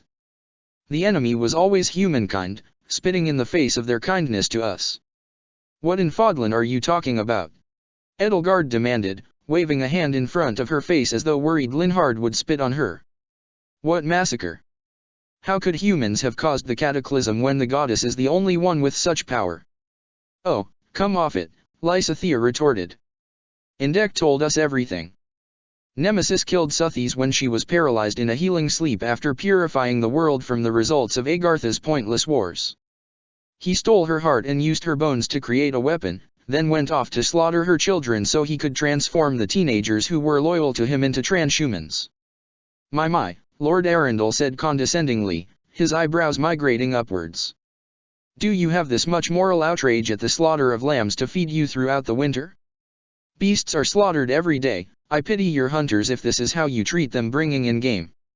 Lambs can't speak, don't share stories with us, aren't so indistinguishable from us you can spend your whole life without realizing they aren't human, Lysithea said fiercely, glaring at him. Slowly her lip curled and she smiled at him. When Byleth had first seen that smile, it had furry ears on its head and was surrounded by a pride. One of the greatest things Suthes ever did for us was destroying Agartha and Laputa. That should be celebrated every year with the solstice, for saving all of humanity from their megalomania. The change that came over Lord Arundel was rapid and impressive. His face slowly twisted into fury and outrage. His mouth opened and closed a few times without any sound coming out. He snapped his fingers 3 times. Byleth tensed. For 4 seconds, nothing happened. Then there was a flicker of gold from the upper wall of the gates towering above them. Yuri appeared out of nothing in front of her, pushing her backwards, while Atra whipped out her flame sword and sent a retaliatory strike. It hit the golden arrow mid-flight, causing both to dissipate with a crack in a mix of color. A lot of cursing and swearing came up from her people, particularly from Dimitri. Byleth left defense to them, tracking where the bolt had come from. The man was standing on the wall, wreathed in a black cloak and holding a glowing bow in his hands, a sickeningly familiar one. Claude's quick intake of breath showed that he'd seen it too. Before Byleth could remark on this, however, her prince decided to react first. Is that you, Gramps? He called out cheerfully, trotting closer to the wall and waving. Okay, I know there's 1,000 years between us, but Gramps is quick and easier to say. You look pretty good for a guy who just rolled out of bed, from the longest nap in history. Byleth was pretty sure she heard Judith face palm. Which was better than being frozen in panic at the, extremely, alarming sight, but still. The man, who could only one of the Einherjar, Ran von Regen, no one else could use the other fail not, didn't seem to respond at first. But then. He knelt down, lowering the mirror fail not and craning his neck to get a better look at Claude, completely ignoring his task as a super-powered assassin. His attention was exclusive, he didn't even acknowledge the arrows and mages taking aim at him. He leaned a bit over the edge of the wall, to better examine his descendant. Byleth would have given just about anything to hear him speak or just to see his eyes, so she had some hint of what was going through the Revenant's head. "What are you doing?" Lord Arundel shouted up at him, voice quaking with fury. "Shoot them. Shoot all of them." Regan glanced his way, then meaningfully lifted his hand and gave the Lord a middle finger, held it just long enough to make sure the man could see it, then causally jumped down off the wall into the interior of Inber. Claude burst out laughing for a couple of seconds, wheezing a bit. He said, "Wow, it's almost like he resents you from dragging him out of his grave to act out your grudges." "Drop the charade, Thales," Atra said, sheathing her sword. "Everyone knows who you are and what you've done with and without Edelgard's help. You're exposed." Lord Arundel snarled, and then a dark whirlwind formed around him. The Empire Knights stumbled backwards with fearful and alarmed cries. When the light died, Edelgard staring in shock. Standing in his place was a old, pale-skinned man in rich robes, dark magic whirling around his wrists. Byleth's hand dropped to the hilt of the Creator's sword, Suthisa's rage and dark pleasure roiling around inside her as they finally stood face to face with their greatest enemy. "Yoru," Thales hissed with pure, poisonous malevolence. "Traitor, you will suffer endlessly for the shame and trouble you have brought upon Shamhala." Atra snorted. "I'll come find you in the eternal flames," she responded coolly. "Are you ready for the journey?" "Parley has been broken." Rodrigue's rallying cry echoed across the field, earning roars of rage and determination from the army. "Prepare for battle." Byleth watched Edelgard's expression. She saw shock and fury mingling in her eyes as she scrambled to retreat, shouting furiously at Thales the whole way. But it was too late for her to try and regain control. The siege of Inber had begun. Chapter 73, Interlude. Humans caused the cataclysm. Humans fought and killed each other afterward. We were always the enemy. Edelgard staggered back through the line of her loyal guard, her arms slipping off the mages who had been supporting her as she crashed to her hands and knees. Agonizing pain was tearing through her legs and arms and boots. Hubert spared a minute to scream for a healer and watch the spells take hold before warping further back into the city. She'd meant to fight at the front, lead her soldiers as an emperor should and take all the same risks they were making for her. But the instant they had broken through the gates and into the main streets, her relic-wielding fellow students had descended on her like vultures on Carrion, Lord Frildarius, and Lady Daphne lending their strength and their protection detail to clearing the way for them. The usurper Lug's army had been so greatly feared many Adrestian troops broke and fled at the mere sight of them, and he'd only had 5. For the second time in her life, the first time since she left the dungeons Agartha had kept her in, Edelgard had genuinely believed she was going to die. They surrounded her, carving through her guards. Burning quake burned and boiled the ground beneath her, melting parts of her armor and throwing her off her feet. Ruined skies, savage wind picking her up and throwing her into a wall, the impact cracking bones in her shoulders.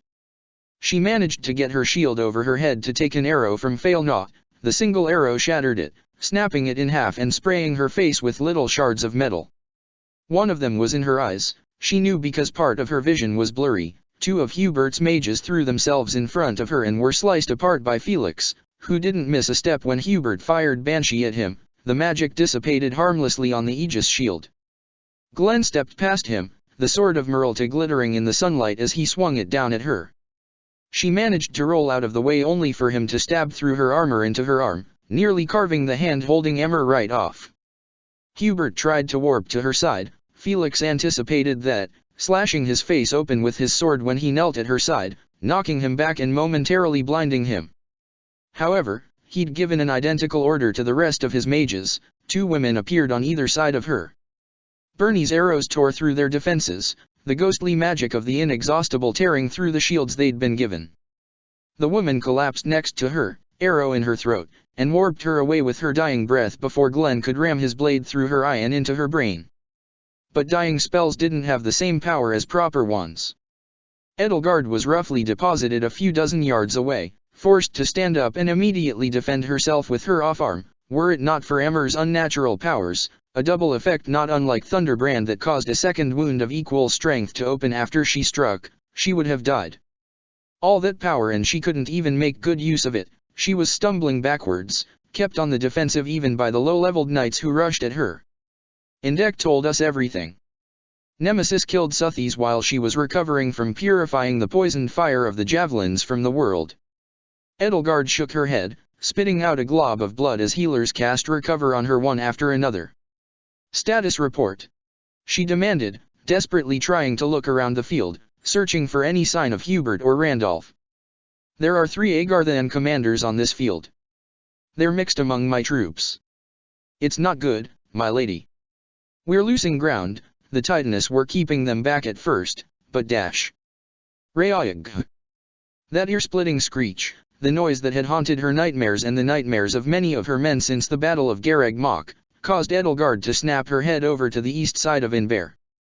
The Immaculate One's wings sent men flying with every stroke as she reared up on her hind legs and sunk her front claws into the shield of the Titaness that had been bottlenecking that area. Pulling it down away from the stone man's neck, for lack of a better word, the dragon raised her head as hellfire built up in her jaw. The Titaness tried to raise its sword in its own defense, bolting crashed into its arm joint, staggering it and allowing the Immaculate One to wrap her tail around the hilt of the blade and paralyze it. Then she breathed a stream of unfathomable fire directly into the Titaness's face, pushing it backward down the road as she upped the pressure. The Titaness's stone and metal head slowly melted and ceased to exist under the onslaught. The Immaculate One roared in triumph, unfazed by the arrows being shot at her, before shoving the now inert creation down to the ground. The goddess's dragon, the war mage whimpered, shivering in terror as she stared at the sight. You must turn on Agartha. What we hoped to achieve in this war is impossible now. We've not the strength and they've killed our people. Get a hold of yourself, Commander. Edelgard snarled. It's a beast, and beasts can be slain. It is not immortal. Even the sky lance that the alchemists called down on it didn't kill it. If that wasn't enough, how could we possibly hope to bring it down? Another mage demanded hysterically. You're sending us into a hopeless meat grinder again. We can win with our wits and humanity's creations. Edelgard responded hotly despite the fact she felt like she was 1,000 miles away, watching the Immaculate One take to the air. Victory is still at hand. All of our enemies are here. Cut them down and this victory is all but assured. When the Church unleashes a murderous sociopath on their own people with permission to slaughter anyone who speaks against them, then their presence cannot be borne, not before. We must she stuttered, coughing over a sudden obstruction in her throat. Her vision was still weirdly fuzzy, the metal shard, it must still be there, had it been healed into her eye? Her molten armor pieces were being frantically removed while entire rings of soldiers formed around her as bolting rattled the earth nearby them. We must regroup and target her. Call for the dash. Her attempt to summon any of the Einherjar died in her throat as another unearthly cry rang out across the city. It was a completely different tenor and volume to Ria's dragon voice. It was male, brought to mind rippling rivers and raging oceans. Slowly, her head turning like a rusty turret, she slowly looked toward the western side of the city. And beheld the nightmarish sight of the turtle dragon that was known to history as the immovable slamming its 2 front legs onto the ground. A massive pillar of water broke through the street, punching the Titaness up into the sky, tendrils of water drilling through its arms and legs and parts of its stomach, the broken shards falling back to the earth. The creature that had not been seen since the days of Saint Sirios swung its strange shell wings and rammed a back leg into the earth, bringing the pillar down and spraying it directly forward, blowing through the street right up to the palace itself and digging a hole into the wall. Indek told us everything. Huron, Thales had not told her that Indek was still alive to this day, much less that he was with the Crusaders' army. But he had known. Oh, he most certainly known. That's why the Einherjar were here, that's why he awakened 2 more when the first 2 had only fought 1 battle each and had not actually been defeated. A hysterical laugh bubbled in Edelgard's throat as she heard screaming echo out from her soldiers around her. Some of them broke ranks and fled back toward the palace, didn't sign up for this, and madness, whipping past her with them.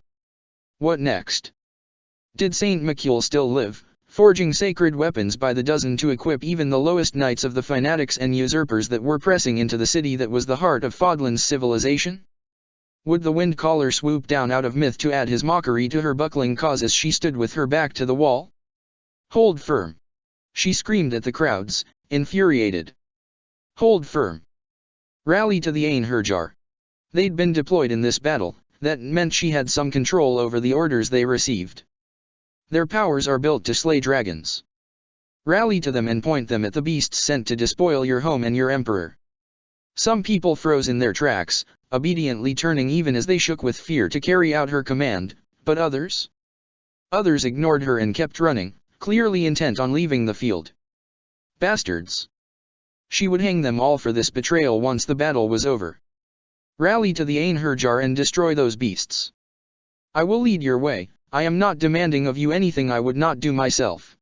She lunged back toward the battlefield, tearing down the roads as she began to make her way towards where Rhea was circling overhead, avoiding bolts of magic from below and the chunks of stone thrown by one of the three-story demonic beasts that was clumsily trying to pull her down to earth. That damned dragon would die today if it was the last thing she did. She cut down a dozen knights who attempted to stand in her way. She barely saw them, there was a ringing in her ears, and the blurriness in her eyes seemed oddly intense, despite the fact that she could find every enemy that stood before her in her crosshairs. She slashed and slashed manically, carving right through a street that her people had been steadily losing. Finally she heard them cheer, and found them circling around her, their confidence rising. And then someone dropped a brick on her head. She'd had to loose the helmet, it had shattered in half taking the impact from ruined sky. She staggered, her crest protecting her from a blow that would have concussed a normal human. A human that hadn't been infused with dragon's blood, that hadn't drunk from the blood of Suthies as children, had stolen their power, not forged it with their own hands. She stalled, pulling Emmer out of the corpse of a kingdom knight, and stared up at the roof. Standing there with rocks in their hands were her citizens, the people of Inber, who had cheered at her coronation and roared her name as she delivered her manifesto, and as she processed their presence they threw a storm of brick and stone down at her as though she and her soldiers were common mangy thieves. They had cried for her to do right by them, they had begged to be given back their families, the children she had given over to be converted into demonic beasts. It had been necessary, it would have been worth it, she would have honored them. Edelgard brought up Amber to defend her head, stumbling forward and grabbing at the stones on the ground. Snarling in fury and frustration and betrayal, she blindly threw some of the fallen bricks back at them. They scattered to avoid her but didn't stop their assault. This allowed the remaining knights to regroup and retreat to the end of the alleyway, calling out Lord Gautier as they went. Gautier! Sylvain! The mindless flirt who should have had enough sense to realize that she offered him a better future. Grinning manically, Edelgard shot forward, avoiding the stones as she and her people ran. Her blood was burning within her as her crests pumped power and energy through her body, energizing it despite how long she'd been fighting. She would pay for this use of that power with a lot of pain later today. But it would be worth it. She had to start killing the relic wielders, and he was away from Byleth, away from her time control powers and Suthies' favoritism. She swung Emmer as Sylvain rounded the corner. She nearly decapitated his horse. She heard him curse in a northern tongue she neither recognized nor cared about as he pulled back a bit and brought the Lance of Ruin out, countering her second strike. Her people scrambled out around her, protecting her from his protectorate as she entered a medium-sized city square, chasing after him. "Geez, I don't think I've ever seen that look on your face before," Sylvain chuckled, infuriating her to a level she didn't know was possible. "Even when I was running you down at the Battle of the Eagle and Lion, you only looked surprised and pissed. Not unhinged. Shut up. Just shut up." Edelgard raged back at him, swinging Emmer at his horse's head again. The mare danced out of the way. "Burning flames, must you and Claude make a mockery of everything? Have you not the slightest bit of dignity or respect for war? Man, Claude, Khalid, really gets under your skin, huh?" Sylvain said irrelevantly, stabbing at her with the Lance of Ruin and running a circle around her, forcing her to block and miss him on her attempted retaliation. "The prince says that smiling and laughing gives your people confidence and reassurance. Then again, you've never been particularly preoccupied with what happens to your troops, have you? Killed? The prince. Edelgard said, no, demanded, blood rushing to her head as she tried to make sense out of that bizarre aside. Sylvain grinned at her. You want to know why I have faith in Claude von Regan, or as his other people call him, Prince Khalid of Almira? Because he came to Fodlan to build bridges. He could have wanted revenge, he could have come with the whole of those armies to raise the church to the ground, and I would have been forced to sympathize with him because some fake fucking doctrine told him the goddess recoiled from his existence. The buzzing in Edelgard's brain grew even louder at that, even as she refused to process it initially. Pieces of Claude's mysterious backstory were clicking into place: his mother's disappearance, not death, still disappearance even years after she vanished, his dark skin and clear, obvious secrets that none of her spies had been able to uncover despite diligently searching for anything she could use to discredit him should her initial assassination attempt fail. His father was from Almira. No. His father was the Almiran king. He would have retaliated with savage intensity against her as she blindly led her army to recapture the Alliance lands, falsely believing that a group of bickering, self-serving old men were her only opponents. He would have lured her there with the thought of an easy win and then brought the full force of an entire other continent down on her head. He'd tricked her, he'd made a fool of her, he'd been laughing at her ever since he'd gotten the declaration of war. He was collecting all the pieces he needed to make himself the king of the biggest empire that ever existed, dwarfing Adrestia in its prime dash. Yet he never planned to do that. Why? Because he valued the people who came under his protection. He valued peace and true, honest communication between kingdoms that have disliked and mistrusted each other for petty reasons for centuries. He came to build, not to destroy. Sylvain slashed at her, forcing her back as she scrambled to get her attention back in the present. Which is why I know that any world he has a hand in building is a far better bet than any empty promise you offered me. Edelgard felt something in her mind just give way. She couldn't accept this final insult from that brown-haired menace, couldn't believe how blind she'd been, couldn't believe that Thales had known this and hadn't told her, had been amused at the thought of watching her squirm. So you're content to live under the crest system that gave Miklon the need to kill you ever since you were a child? The crest that is the sole reason any of your airheaded conquests ever paid you any attention. Edelgard shouted, swinging her axe at him. You're content to condemn your children to that same fate, being consumed for the benefit of that beast's control. Are you really that weak-willed, that servile, that lacking in any self-worth? Oh, don't you fucking dare make this about Miklon. Sylvain spat, blocking her attack and then causing his horse to rear back, its hooves level with her face. Edelgard's eyes grew really wide with shock. Your Majesty, a voice screamed before she was suddenly rolling to the side, a sickening crack echoing in her ears as the loyal man who had pushed her out of the way had his neck snapped by the horse's kick. Miklon tried to kill me because he was a shitty human being. I figured that out when I saw what he'd done to the women he kidnapped. He just used his lack of a crest as an excuse to be his worst self. He could have been a good person, he chose not to be. He could have been a different man if crests didn't matter to us, just like so many others. His future was robbed just like my siblings were. Your suffering lies at her doorstep. She swiped at him again. How the fuck did she keep missing him? He had slower reflexes than Ingrid and Felix. She'd observed that with her own eyes.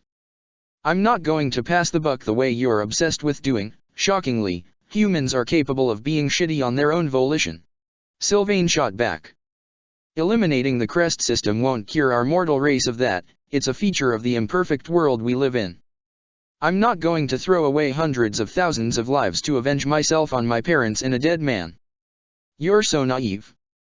Positive change requires sacrifice. But you wouldn't understand that because you're just another privileged noble. You lost any right to say things like that after you sent Varley out to suppress said lower people's complaints about your permissiveness with your allies. She backed up to take another swing only for Miasma to strike the ground in front of her, throwing her and her people back a few steps. Sylvain understands suffering and sacrifice perfectly well, a stalwart young voice said coldly. He resigned himself to a loveless family in life in order to ensure his people would be cared for no matter what happened to him.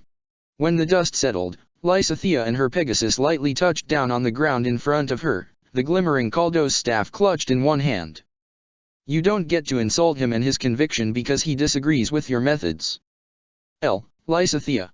Edelgard bit out, straightening up again and staring with a mixture of fury, confusion, and regret at the other girl. She'd tried to lure the girl over to the Black Eagles, doubly so as Bernadetta defected, gravitating over to Byleth at her expense. When she'd seen the girl's white hair and saw her furious reactions to her ability being credited to her crest, she knew exactly who she was and what had happened to her, because she saw it in the mirror every morning. But Lysithea had never taken the offer, despite enjoying Linhard's company and chatting with Dorothea and patiently explaining the meaning of words to Petra. She'd displayed a baffling amount of loyalty to Claude, not just Byleth, despite how much the menace drove her crazy. You of all people, you should have understood, you should have known it was necessary, you should have been willing to do anything to stop what happened to us. Necessary. Lysithea's lips curled into a sneer, she raised both hands, allowing both crests to rise to the surface and glow over her hands as swarms magic curled around her palm. Sylvain shifted his grip on the Lance of Ruin, giving her a shocked look along with the rest of his knights. Necessary. Serving the Agarthans your father sent to my family's house is necessary. Working for the people who slaughtered my siblings is necessary. Handing over other people to suffer my fate to the monsters who shortened my life is necessary. How dare you? Swarm exploded from both her hands. Edelgard brought Amber up and unleashed its inner magic, letting magic flames burn through the spell and protect her from it. How dare I? She screamed back, completely beside herself, swinging Amber out to cast a wave of fire at the two. They either blocked or dodged, because she saw them circling around, light on their feet and waiting for another attack. How dare the church call the sacrifices of my siblings a holy act? How dare that beast enforce the beliefs that claimed their murders not only a reasonable sacrifice but a blessing on me? How dare the people of Fodlan accept turning people into chattel for their precious crest protectors as long as it happens behind closed doors? How dare that beast manipulate human history, our lands, and our laws to her own benefit? I am the revenge of my murdered siblings upon the world that sacrificed them, of the people mistreated and stomped on by the crest-bearing nobility. I am the arbiter of justice against that fucking beast and those rats who slither in the dark attempting to subvert Fodlan's independence. I am the one who will set everything right, and I won't let that brainwashed shell, that naive lunatic, and that wretched half-blood prevent me from saving humanity from the muck and mire we've been sunk into ever since Adrestia was shattered. She swung wildly, casting wave after wave of fire blindly at the buildings. She felt stones hit the back of her head, but it didn't stop her. Her two crests made her hardy in some ways. Between you, who signed off on Maximus Varley's attack on Hrym, and me, who saved dozens and dozens of lives from his massacre, who actually betrayed Adrestia. You're what's revolting, Edelgard. You're more preoccupied with taking back what you think your noble family is owed than helping your people. We have not the strength and they've killed our people. We must think of them first. I won't let my siblings' mutilation and murders be meaningless, forgotten like a bum dying in an alley. I won't let salvation slip out of the hands of my people. I won't let my own short life be just mockery, a puppet of those who benefit from the sickness of Fodlan. I will reunite Adrestia to its glory and bring a new golden age to Fodlan, freed of its twisted past. You will not stop me. Lysithea avoided her next attack simply by taking to the air. She didn't go far up, just a few dozen feet above her. Where the fuck are my archers? Don't make this about the dead. Neither of us had the right to force our childhood on thousands of other people just as innocent as we were. You've become Thales to every parent whose child you handed over to be made a demonic beast and every child whose parents was slaughtered in your would-be conquest. In the name of my siblings, who were discarded for the greater good, I won't allow you, or anyone else, to devalue the life of any one human being. That's when Abraxas struck her from above, engulfing her. The pain was incredible. It was only the protection provided by the crest of flames and Sirios combined that made the wounds that attack caused debilitating rather than fatal. She screamed, staggering backwards, unable to lift Amber in her own defense as Sylvain charged straight for her. That was when Hubert, ever loyal, ever supportive Hubert, her only true friend in the world, appeared to save her once again. He must have followed her as soon as he managed to free himself from the grind. He grasped her shoulders and teleported away with her. Retreat to the palace, Your Majesty. I'll handle their forces for the moment. You must force Thales to give the Einherjar new orders. They're either ignoring orders, or taking pitiful potshots at the Immaculate One and the Immovable and promptly given up to fall back. Healed somewhat from Lysithea's assault, Edelgard stormed into the throne room. She thought she might have a heart attack from sheer rage to find Thales sitting on her throne, talking to Mycen as if they were in the middle of a council meeting instead of the worst attack on Inver since Sirius's war of supremacy against Nemesis. "What do you think you're doing, High Chancellor Thales?" she demanded furiously, storming up to him. "Our alliance does not permit you to laze about reading reports while the heart of Adrestia is under attack." Thales glanced sideways at her, looking a little annoyed by her interruption. Mycen was expressionless as ever. "I am altering our deal," he said dismissively. "Pray that I do not alter it further, girl." "What did you just say to me?" She climbed the steps and seized him by the shoulders, smacking away the glowing stone tablet he'd been holding. It clattered off to the ground. Mycen, very uncharacteristically, let out a string of furious, panicked curses as he lunged after it. "Precisely what I said," Thales said, his expression quickly becoming livid and his hands glowing warningly. "Now are you going to behave like an adult, or will I have discipline you as your father clearly failed to?" Edelgard let out a choked, incoherent raging sound and dropped him into the seat. How dare he sit on that throne as if it belonged to him? "Never. Ever. Speak about my father after what you did to him," she said in an eerily calm, sibilant hiss. "Oh, don't look at me like that," Thales said in exasperation. "Someone who has been at the head of so many abject failures ought to realize they have no right to be so indigent. This will not be a failure if you bother to apply your troops to it. Allowing the Einherjar to do whatever amuses them while two dragons and the goddesses shall bear down on us is the biggest failure anyone has ever applied the word to, or do you have less control over them than you claim? I distinctly remember the one you call Bladed murdering two of your people the second he had chance." Something flickered across Thales's face, frustration, worry, perhaps even fear. Edelgard felt a chill sweep down her spine. He was afraid of the Einherjar. He didn't think he had much control over them. Whatever was compelling them to obey him, it was tenuous. Clearly she had to change tactics, remove his control over them and take it for herself. They were an irreplaceable asset, able to kill demonic beasts and dragons alike, likely even destroy the Titaness as well.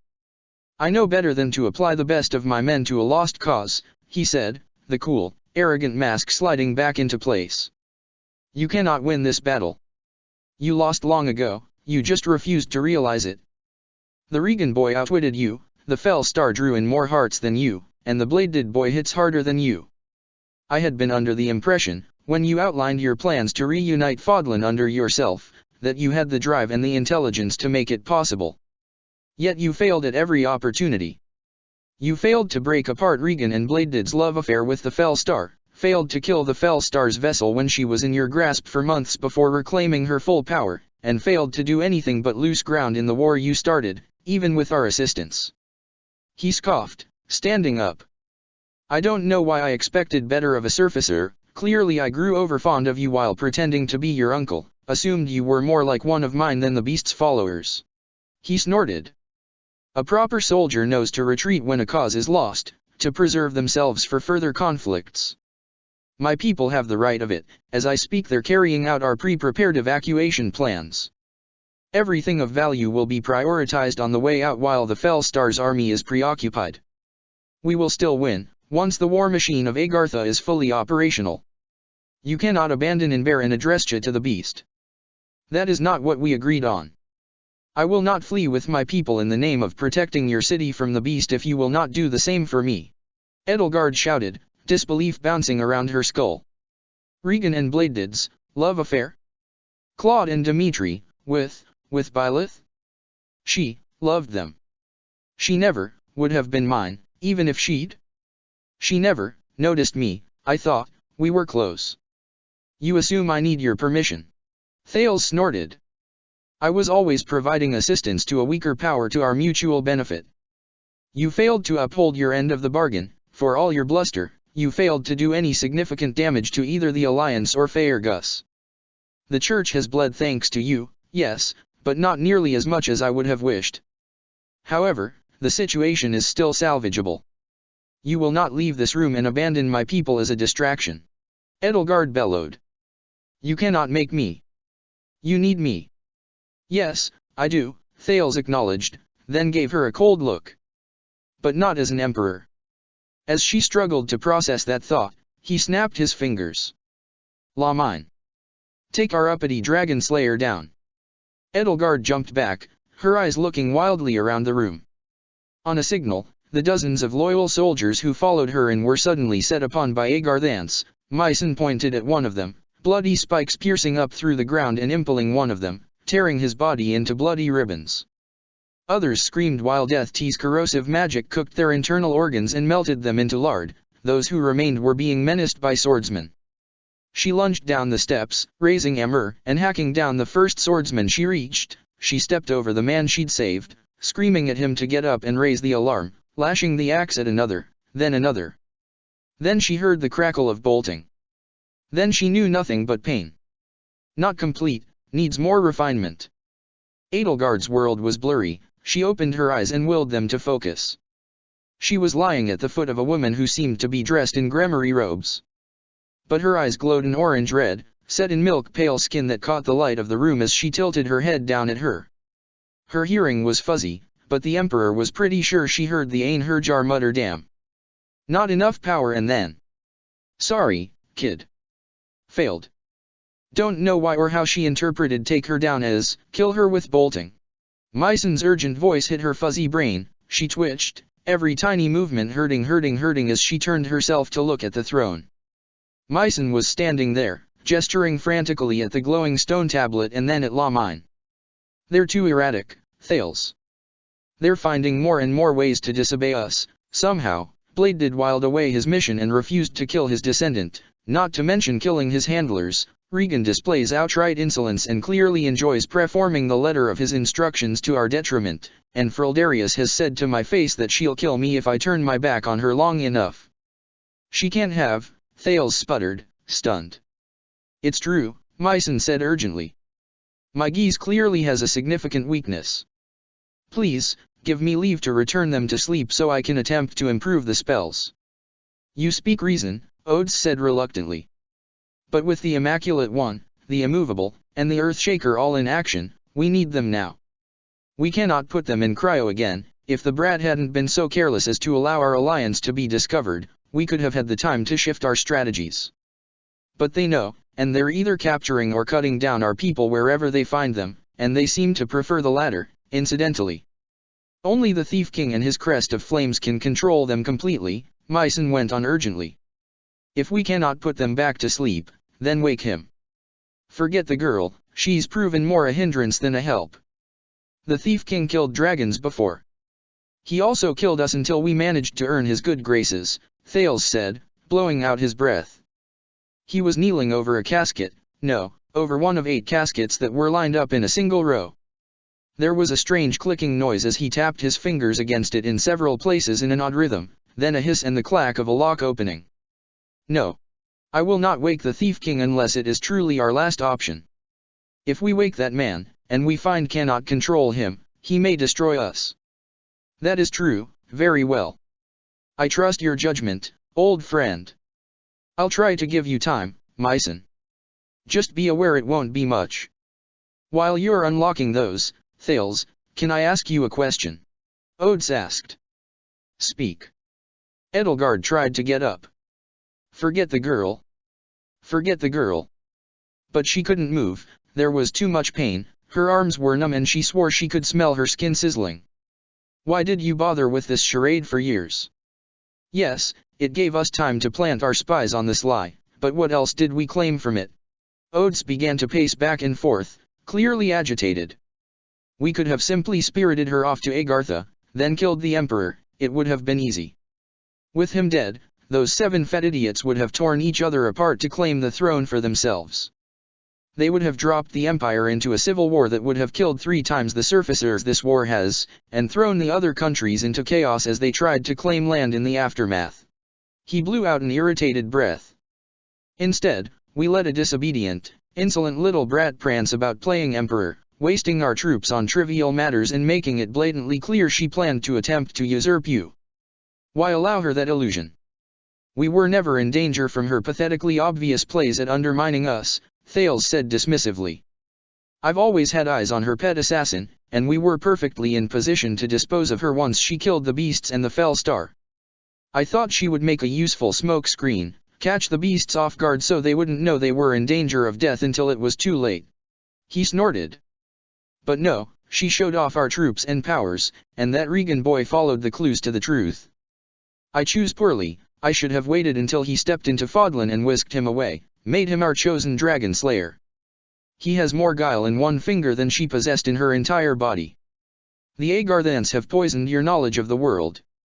You must rid yourself of them. You don't care about people's lives any more than my father does. You'd be a good ruler, you'd just be one more tyrant. I don't know if you're so arrogant that you think that once you get what you want, you can just dispose of them like throwing away a bad jug of wine, or you're so mind-bendingly stupid you think you can make them your hatchet men and there won't be any consequences. That renegade girl's words echoed in her brain like a gong. Edelgard let out a strangled noise, a whimper that should have been a shout for aid, for someone to strike them down and force the army to focus on saving Inver. But no one reacted, only Lamine, putting a hand on her head. She can still serve her purpose, Myson offered.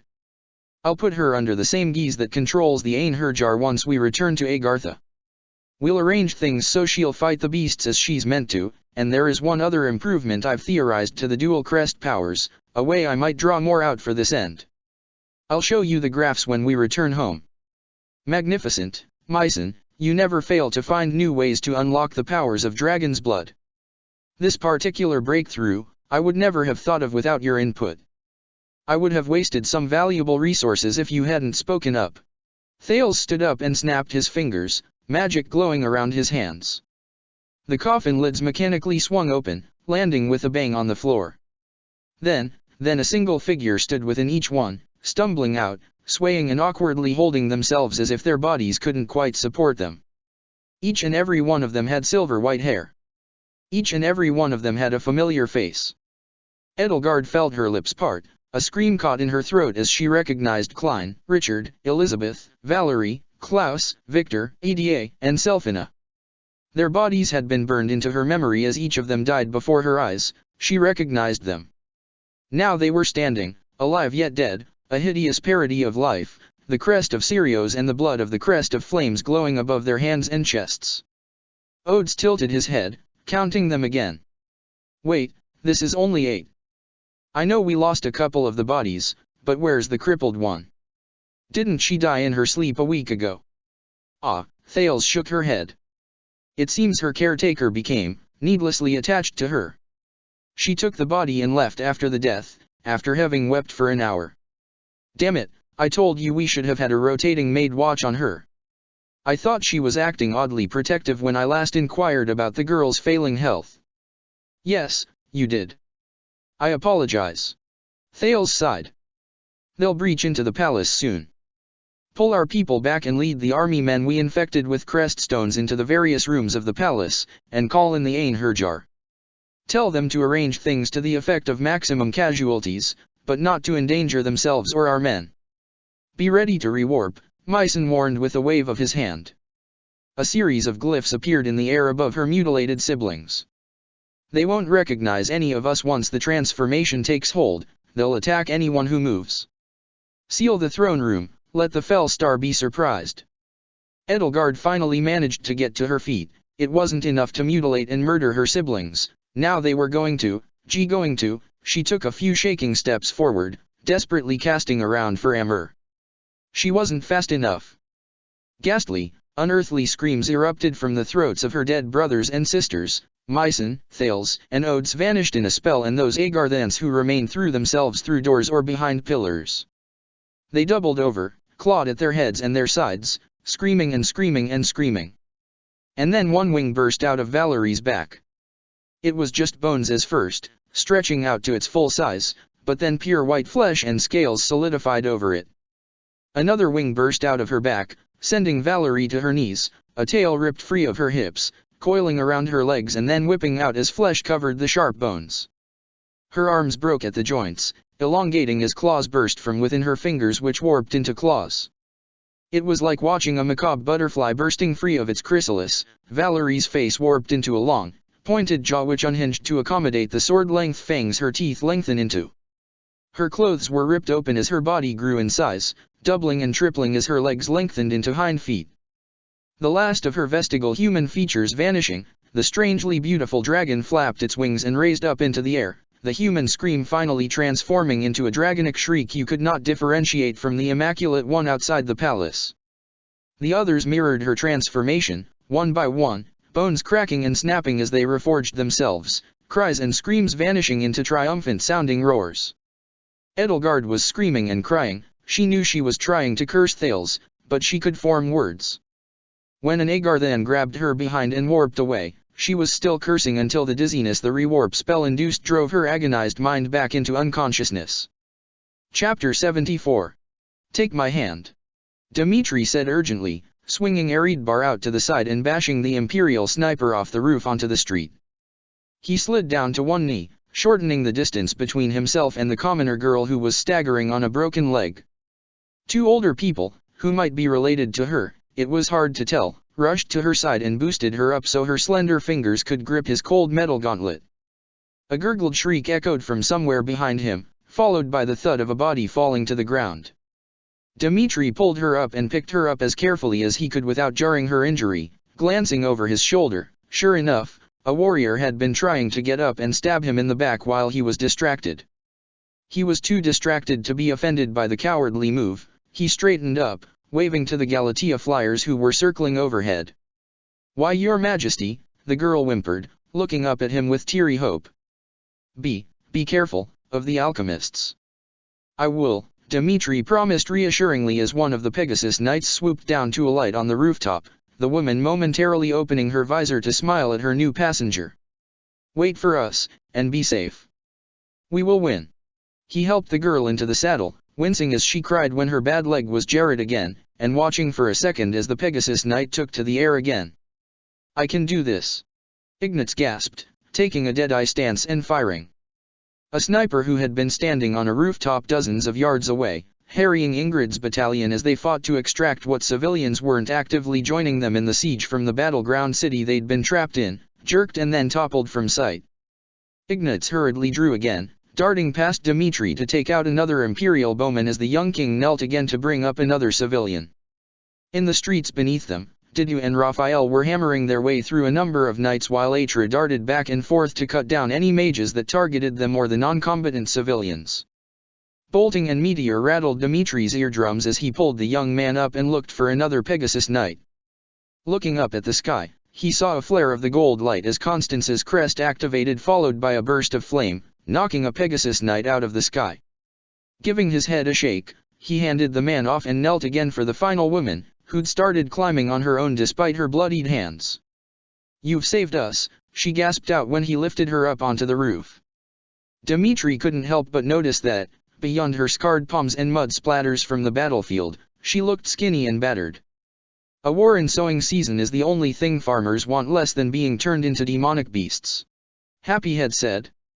Was famine already beginning to set in throughout Adrestia, or was most of the food store just being hoarded for the army? "The Emperor said a lot of things I didn't understand about Faerghus and its creation, but if you are willing to risk your life to save us, then I don't care how or why the kingdom came about. Our lives are yours. You have nothing to apologize for," Dmitri insisted, flagging down another knight as Ignatz continued to counter-snipe the Imperial soldiers attempting to surround them. Below, he saw a burst of flames as Atra darted forward and preformed what looked like an odd variation of Astra that used two swords instead of one, cutting apart an Agarthan mage that had been taking aim at him. A familiar knot of confused feelings twisted in his chest, but he was startled to realize that it was less intense than he remembered. Thoughts for a later time. He needed to focus on the present. As he handed the woman to a Pegasus Knight, who saluted him and took to the air. "Ignatz, how's your quiver?" Dmitri asked, sliding Eridbar off his shoulder again. I'm doing all right, but I'll need to refill soon," the green-haired painter fretted. The house beneath their feet shook hard enough to make Dmitri's knees buckle. The crashing sound of rushing water made him look about wildly for a moment to find the source. It wasn't hard to spot. the massive wave that had burst out of the canal towered over most of the buildings around it. The glittering water then crashed down upon the Titanus beneath it with an ear-splitting crackle, the shock waves nearly throwing Dmitri off his feet despite him nearly being on the other side of the city. The wave had washed harmlessly over Indek, whose massive form was, like Rhea's which now circled overhead, a rallying point for the army, who had been scattered after their first attempt to fight the Titanus hit a wall. "I'm not sure how many more waves this city can manage, Indek," Dmitri thought with a faint shred of dry humor as he watched the water pull back to reveal dozens of leveled houses. It must have been necessary to pierce through the Titanus's magic and metal shields, but I don't think Inbear was designed with tidal waves in mind. He wasn't as worried about the civilians as he would have been in any other situation for 3 reasons. 1. Yuri, Ferdinand and Linhard had rapidly set up warp stations across the city to safely move elders and children out past the city gates to safety. He'd been sickened beyond words when he realized that Edelgard had deliberately trapped her people inside of Inbear even in the face of invasion. He wanted to believe that Thales had encouraged this, but she had disappointed him so many times he knew it was a faint hope. He'd constantly seen Yuri flickering in and out of the corner of his eye, grabbing anyone Ingrid and her battalion weren't ferrying out from the rooftops, Atra and Mercedes herding people to him after healing them enough to run. He'd been startled to see Atra using recover. She usually threw herself headfirst against the enemy's ranks without fear, so perhaps he'd just missed her previous uses of it.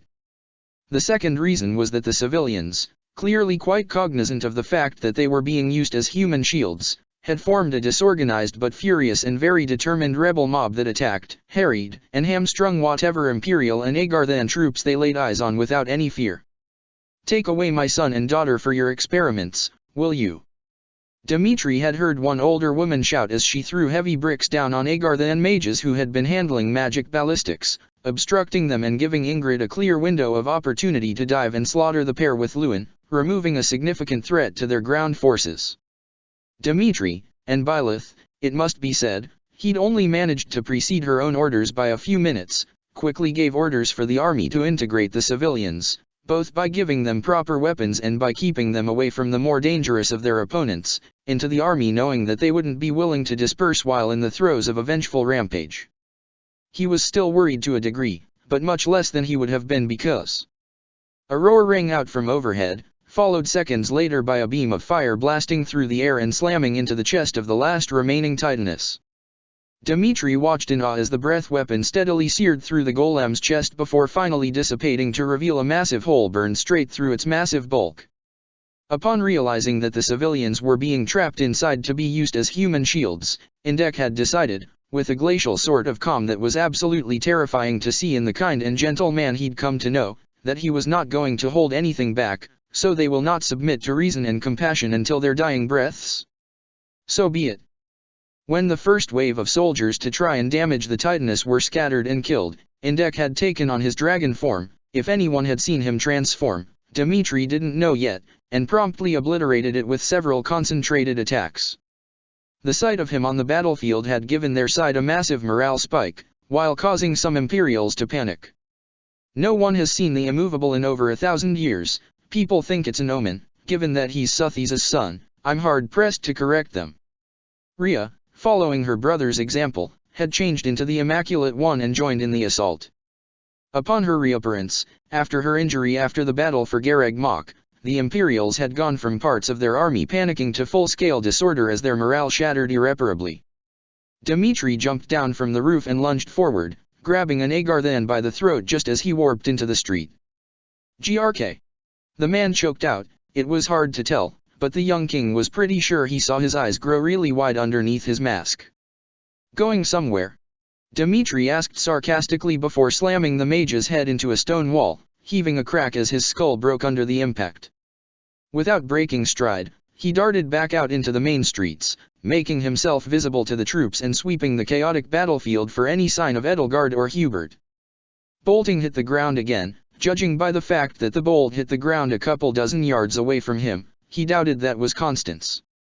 Hubert probably brought all the mages capable of siege magic to the capital for its defense, Dmitri noted sourly. Hopefully Byleth and Constance can take out the rest of them. "There you are," Glenn's warm voice cut through the static of the battlefield. A few seconds later his old friend appeared at his side, light shimmering off the sword of Merlta as the sacred weapon healed the wounds he'd sustained on his arms. The Emperor just barely gave us the slip. Lysithias reported that Hubert warped her back to the palace. Damn it, Dmitri muttered. Did we at least get him? Apparently Marianne hit him mid-warp with silence, Glenn responded, wincing at the thought. Dmitri felt a bit of morbid amusement at the thought that Hubert's attempt to slip out of their grasp might have torn him in half or warped his body inside out, as previous mid-warp silence victims had been. There's a good chance he's dead, though I don't want to guarantee anything until we find a body. He's gotten away with would-be fatal wounds before. He's already a priority target, so hopefully someone will find him again shortly. The ground beneath their feet shook as another pillar of water burst up from the ground, smashing one of the few remaining massive demonic beasts up hundreds of yards into the air. The blast shattered it, as the water receded, the hulking corpse dissolving into dust before it hit the ground. I know he's on our side, but somehow, that doesn't make watching him do that any less terrifying, Glenn breathed out. Dmitri could only nod in numb agreement. Burning flames, if Mikhail dislikes us as much as Indek implies, I have mixed feelings about the professor going to recruit him. Why, you don't think he'd hurt us, do you? Bernadetta asked nervously, Nico whinnying as she pulled him to a stop next to them.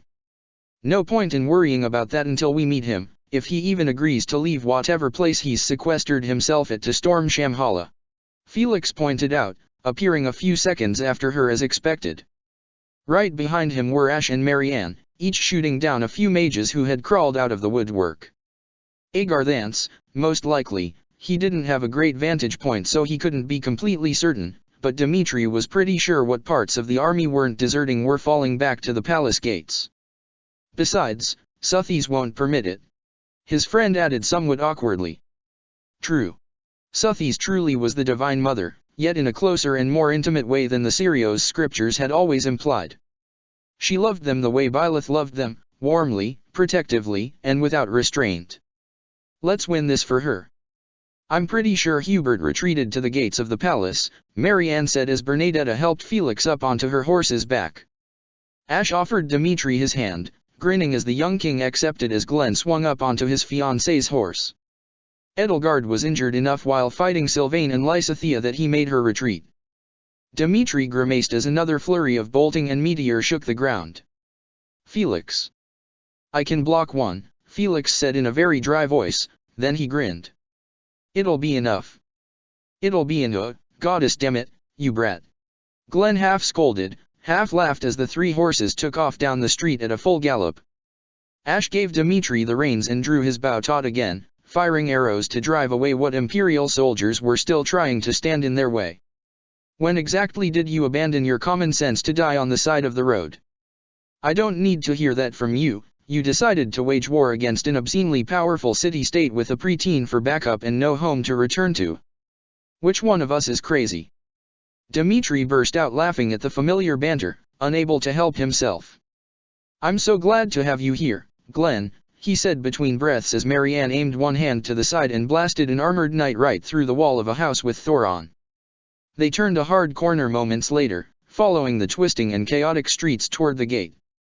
The ground trembled as rushing water once again shook in bare to its very foundations. Dmitri heard the tortured scream of metal being pushed past its breaking point and stone shattering under a titanic impact right before the protective stone walls that guarded the steps into the palace crumbled, melting candle wax.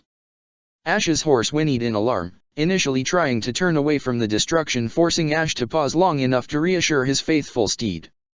As they stood in place, Dmitri saw a flicker of yellow in the distance, and saw a blazing golden arrow whip through the sky and pierce right through the Immaculate One's right wing. Rhea screeched in agony, dropping dozens of feet toward the ground and narrowly avoiding the second arrow that followed it up. She blew a retaliatory flame breath back toward the place where the arrow had come from. Dmitri's heart dropped into his stomach when, moments later, another gold arrow flickered through the sky and hit her leg. Rhea staggered down toward the ground, disappearing behind the buildings. Einherjar, damn it! Have you seen any of those three yet? He demanded, looking around wildly for any sign of the mimic relics. No. Ash panted as he urged his horse onward again. The professor was hunting for them when I last parted ways with her. I didn't see any sign of them. I thought they were being held back to defend the palace. If that was fail not, it's entirely possible they still are. I hadn't seen hide or hair of them either, even after Indek transformed and started to destroy things. Felix cursed. Those damn revenants, why are they being held back? There's no way the Emperor wouldn't order her most powerful soldiers to the front lines. They don't answer to her, Glenn said through gritted teeth as Marianne blasted another sniper through a wall as they drew closer and closer to the place where the gates once stood. Dmitri saw a flicker of gold in the sky, followed up by gold arrow flying down into the area the first arrows had come from, and swallowed hard. Please be careful, Claude. Don't get shot down. Thales must have decided to cut his losses and start pulling his troops from Enver. If I were him, I would have the Einherjar target Rhea and Indek while slowly pulling my people out. Dmitri gritted his teeth, thinking hard while taking a javelin from Ash's saddle and throwing it at another Agarthan mage, hitting them through the shoulder. He considered the potential variables of Thales's retreat, and what he might leave behind to ensure maximum casualties, and came to a decision. I agree, he said shortly. Once we get to the gates and deal with Hubert, signal Yuri, and have him warp everyone wielding the relics straight to us, including Byleth. If we're the first through the doors, maybe we'll be able to reach and disable the Einherjar before they're pulled out. There were only 4 of them here. There were 10 elites in times gone by. Dmitri keenly remembered being pushed back again and again as Bladed pressed his advantage, the clash of their 2 lances so harsh he could feel his bones rattling. He was still young, and 6 months of war did not compare to decades of ruling over a far more volatile world and spending a century in conflict with Rhea/Sirios. He did not like the thought of fighting all of the elites on the same field deep within Shamhala. If they could take out even one of them here, the risk was worth it. Bernadetta might have whimpered fearfully, it was hard to tell over the general chaos of battle, but she urged Nico to go a little faster nonetheless. The fighting was growing both less and more intense as they drew up to the gates. The siege spells had finally fallen silent, with only Constance's occasional bolting dropping from the sky to open the way for them. The rubble of what had once been the walls protecting the imperial palace was spread out for yards around the plaza. Dmitri saw bloody arms and legs sticking out from under massive hunks of stone as they approached, Bernadetta firing dozens of arrows from the inexhaustible at the Vestra mages that began to throw fireballs and miasma spells at them as soon as they made themselves visible. Jumping from the back of Ash's horse, Dmitri drew his silver lance and darted forward, Bernadetta and Ash's attacks opening up small pockets of safety to climb the piles of rubble to the enemy. Grabbing one man and throwing him off to the side, Dmitri drove his lance into the other mage chest, causing the death tea they'd been aiming at Ash to sputter out. Throwing that body to the ground as well, Dmitri narrowly ducked under a miasma spell and made his way forward toward the mage attacking him. Glenn had climbed the rocks behind him and he could hear strange tinkling/ringing sound of Sword of the Merle to slice through a spell and dissolving it. 2 other mages appeared on either side of the person he was targeting, only for arrows to cut one down while Felix stabbed the other through the back. Closing the distance in a few strides, jerking his head to the side to avoid taking a miasma to the face, he was still blinking white spots out of his eyes as he stabbed the mage through the chest and heaved them off the pile. Felix had dropped down to avoid the mages casting spells at him from the ground. There on the other side, he yelled back at Bernadetta and Ash, who quickly spurred their horses to run around the obstructions. Dmitri twisted his head and spotted a war master darting toward them. For a few seconds he glanced past him towards the steps of the palace where a large number of mages were clustered in formation. He could just barely see a black flash stumbling up the steps. Hubert. Gritting his teeth, he was more sensitive to magic attacks than most of his classmates, so if he couldn't afford to take more than 2 or maybe 3 hits from the mages, he jumped down the rubble and swept his lance out, forcing the war master to break off his charge. Dodging the retaliatory swing, Dmitri let go with one hand and grabbed the man's outstretched arm, then bent it roughly as he stepped around the man and then forced his shoulder out of joint, dropping him to one knee. Felix blurred past him and raised the Aegis shield, causing the Banshee spell that had been aimed at him to splash harmlessly against it while Glenn finished off the War Master. A few seconds later, the famous defensive formation the Vestra schools of magic had taught since the days of Wilhelm I was hailed with dozens of arrows, ghostly shafts of light and hard iron piercing through the armored mages on the front line and striking through to the enemies in the center. The formation broke and fell apart, Marianne shooting Thoron and Blizzard at the other War Masters rushing forward to reinforce the line. "Isn't that Dash?" Glenn demanded, pointing at the stairwell where the black-cloaked figure was limping up the stairs. He hadn't seen Hubert nearly as much as the other students, but the teenager's figure was distinctive even compared to his similarly dressed attacking force. "Yes. Cover me," Dmitri called back to him before rushing forward again. He worried for a few seconds that, since he was so close to the palace now, that Regan would see and take aim at him. However, there was no gold flicker from the windows or between the pillars. Had he been called back after grounding Sirios, he wondered. The mages on the ground had regained their footing after scattering before the arrow volley. One took aim at him, but Felix slid in the way and blocked the attack. Half a second later Bernadetta rode past him, bow at the ready, shooting both that man and the one who'd been rushing to reinforce him. Dmitri pushed more of his strength through his feet and crossed the distance into the remaining pocket of mages, impaling one through the chest. He dodged the retaliatory spell by spinning around and punching a mage across from him in the face. He heard a crack before the man crumbles to the ground. Wrenching the lance free of the corpse it was stuck in, Dmitri head-butted the mage in front of him and swung his weapon in a circle, slashing a man's arm and knocking a woman's leg out from under her. Glenn appeared in his peripheral vision, stabbing the last man standing and kicking him to the ground before jerking his head toward the stairs. "We've got this," he promised. "Be careful," Dmitri asked instinctively, clasping his arm. "I promise," his older friend responded with a small apologetic smile.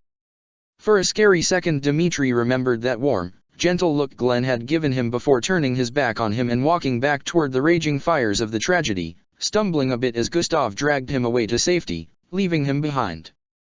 But the illusion vanished when he gave his head a quick shake, and Glenn's eyes were bright and confident, so he smiled in response before turning and bolting for the stairs. "Felix is with him. He'll be fine." An arrow whisked past him, cutting his cheek and causing him to drop to one knee on the first steps, cursing. "I've got them, Dmitri!" Ash yelled, the words followed by a whistling sound and a shriek from the palace entrance. "Thanks," Dmitri responded, straightening up and jumping the stairs two at a time. The black-cloaked figure staggered to the top of the stairs, one arm clutching his stomach. That was Hubert, all right. He could see the other teen's face when he turned to look back down the stairs. A mirage of ugly emotions rushed across Hubert's face, and he cast Banshee at Dmitri.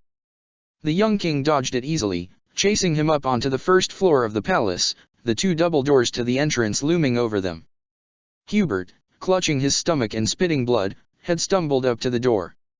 Dmitri reached him just in time to see a small, black-clad figure step out from behind a pillar and ram a glittering black metal knife into his ribs.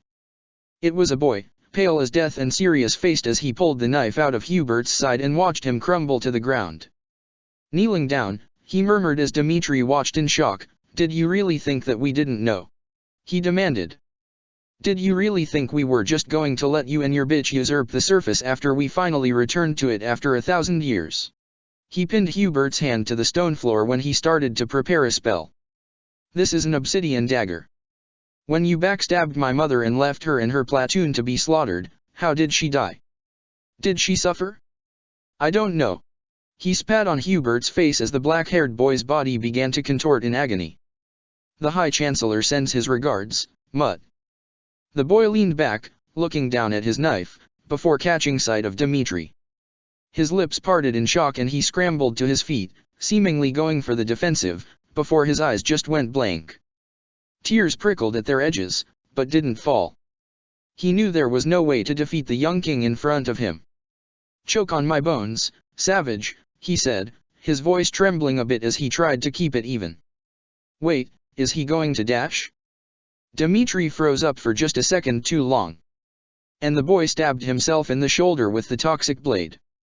He didn't really remember screaming for Marianne, his mind blanked out for a couple of seconds, only kicking back into gear when he was kneeling at the boy's side and trying to staunch the bleeding. To his horror, he started to see the veins in the child's skin were turning black, his body jerking sharply and his eyes rolled up into his head.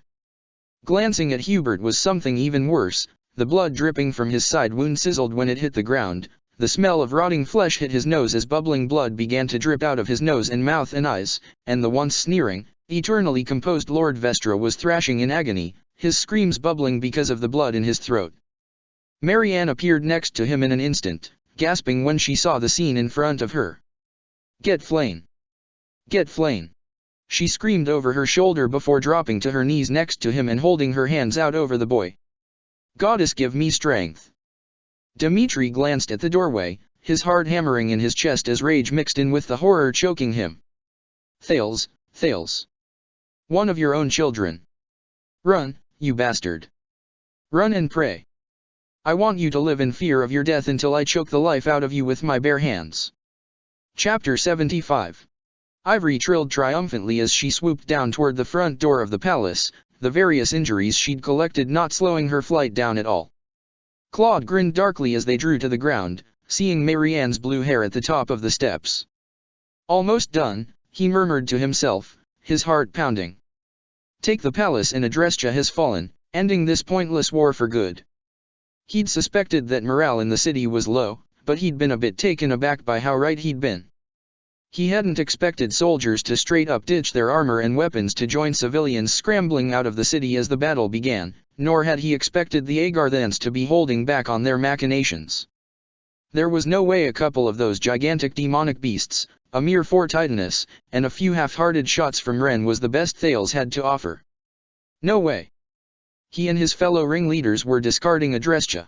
He'd readjusted his plans for these eventualities, ordering the reserve troops to remain on standby while they cleaned up within Inbar itself, as well as telling his fellow former students to take 5 and try to rest up as best they could as victory drew near.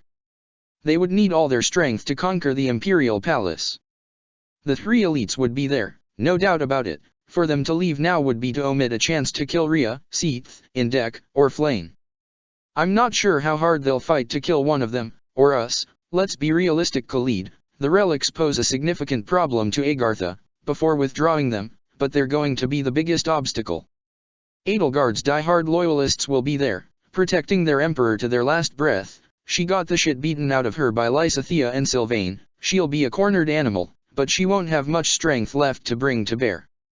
Claude couldn't deny a thrill of fear rushing down his spine at the thought of fighting his ancestor, their ancestors. An older man with all the same abilities as him, a blood-draining crest that restored his strength, fail not, and decades more experience in war than he had now was a nightmare prospect, and that was before he pondered the fact that Bladed had Dimitri's stupidly terrifying strength along with Eridbar, and the Falcon Knight had been able to fight toe-to-toe with Byleth. Bother, he thought dismally. Hopefully they were weakened a bit by whatever black magic or technology or whatever lunacy Agartha had concocted to keep their bodies relatively intact for 1,000 years. Hopefully. Bladed had only fought Dimitri to a draw, right? Maybe they had muscle entropy. Maybe that could provide a critical opening to take them out of the fight. Dear Suthies, he dearly hoped so. Otherwise a group of students with only one war under their belts were going up against the deadliest and most powerful warriors who ever lived. So we win or we die, Khalid thought a few seconds later, before snorting. So be it. Heh. Great, now I'm starting to sound like Pops. As he drew down to level with his friends, Claude frowned as a scene began to take shape before him. Dimitri and Flame were kneeling beside what looked like a small child, while Marianne was laying a cape over a familiar dark-haired figure. A kid? What the hell is a kid doing up here of all places? Ivory growled as she dropped to the stone ground. Claude slid off her back and gave her neck a grateful scratch. What happened here? He asked, walking over to his king. Up close, he realized with a sickening jolt that yes, Flame's patient was a child, a preteen with familiar pale-as-snow skin and a dark robe thrown over imperial servant garb. And on closer inspection, there were blood tracks from his nose and maybe his eyes. Swallowing hard to keep from gagging, Claude reached out and gently touched the kid's hair. He's still breathing. If anyone can save him, it's Saint Cethline. He's another one of Thales's child soldiers, Dimitri said in a completely flat voice that made the hair on the back of Khalid's neck stand up. He risked a peek at his beloved's face. It was a mask of terrible fury and grief, akin to his fit of mania in the Holy Tomb. He was armed with that. He gestured with his free hand to a glittering piece of black metal. Claude hissed when he recognized the obsidian dagger. Yuri had used it once, called it cruel and unusual, and kept it solely as a last resort weapon. And he. The young king swallowed hard. He killed Hubert when I reached them, and then, when he saw me, he stabbed himself. Claude let out a long hiss. Scared of getting captured, or maybe he was ordered to so he wouldn't give up information like Marianne did. He bit out, gently clasping Dimitri's hand compassionately. How is he, Flane? I have succeeding in purging the poison, Flane said with a confident smile, though her happiness at her success faltered as she glanced down at the kid again. But his internal bleeding was bad enough that his body slipped into a coma. It may take him 2 or 3 days to wake up. She gently pulled his bloody cloak back over his shirt. Might you or Ingrid take him out to the medical tents, Khalid? Yeah, sure. Ivory's picked up some bumps and scars over the battle though, so if Marianne can look at her first dash. Oh. Yes, of course, there's nothing more I can do here, Marianne acknowledged, pushing herself to her feet and walking over to Ivory, who trilled happily at the sight of her. How's the rest of the army? Dimitri asked, picking up the boy in his arms and turning to face Claude. His expression was hard as stone and completely blank from his concentration on keeping his dark emotions at bay. We've had low casualties, though it's a good thing Inver isn't holding out, we're running low on weapons and food again. Claude blew out a tired breath. Given the look of some of the civilians, we'll probably be turning the army barracks inside out to feed our people and hopefully redistribute some supplies out to the people, he rubbed his forehead, grimacing. It's unfortunate that we can't afford to hang around here, there's a famine right around the corner, and, well. He glanced ruefully over his shoulder. Dimitri sighed heavily in agreement. The once beautiful capital of Adrestia was in utter ruins. Bolting, meteor, Indeka's water and Ria's breath attacks had obliterated entire streets and reduced hundreds of buildings to rubble. The 1 or 2-story houses in the commoners' districts had mostly been spared, but the rest of the landscape looked as if it had been hit by a typhoon. It would take months of non-stop work to restore the city to a prosperous state, and even then, likely huge chunks of it would have to be rebuilt from the ground up on new plans. Ferdinand can't rule over these lands himself, even in a temporary capacity, Dimitri noted worriedly. What should we do? I'll ask Seath to stay with him until we can send some people down we can trust not to exploit the power vacuum that would be left by Edelgard's removal. Claude couldn't help a sour noise. Judith's mind is as sharp as her sword, and she's got no interest in ruling anything beyond her own lands. She's basically the only person I can think of in the alliance who wouldn't take advantage of the mess Adrestia's left in with 4 of the 7 nobles either dead or imprisoned. I have no idea if Bernadetta's mother will feel amenable to cooperating with us, though thankfully Constance said that she thinks she can talk Duke Girth into it. Can you think of anyone else up to the task, Mitya? I'm not sure. I'm tempted to say Lord Gautier, but the commute would be lengthy and I'm leery about having him away from home. Srang has been quiet for the last few months, but it's a risk to have him leave the border. Point. Ugh, this is going to be a problem.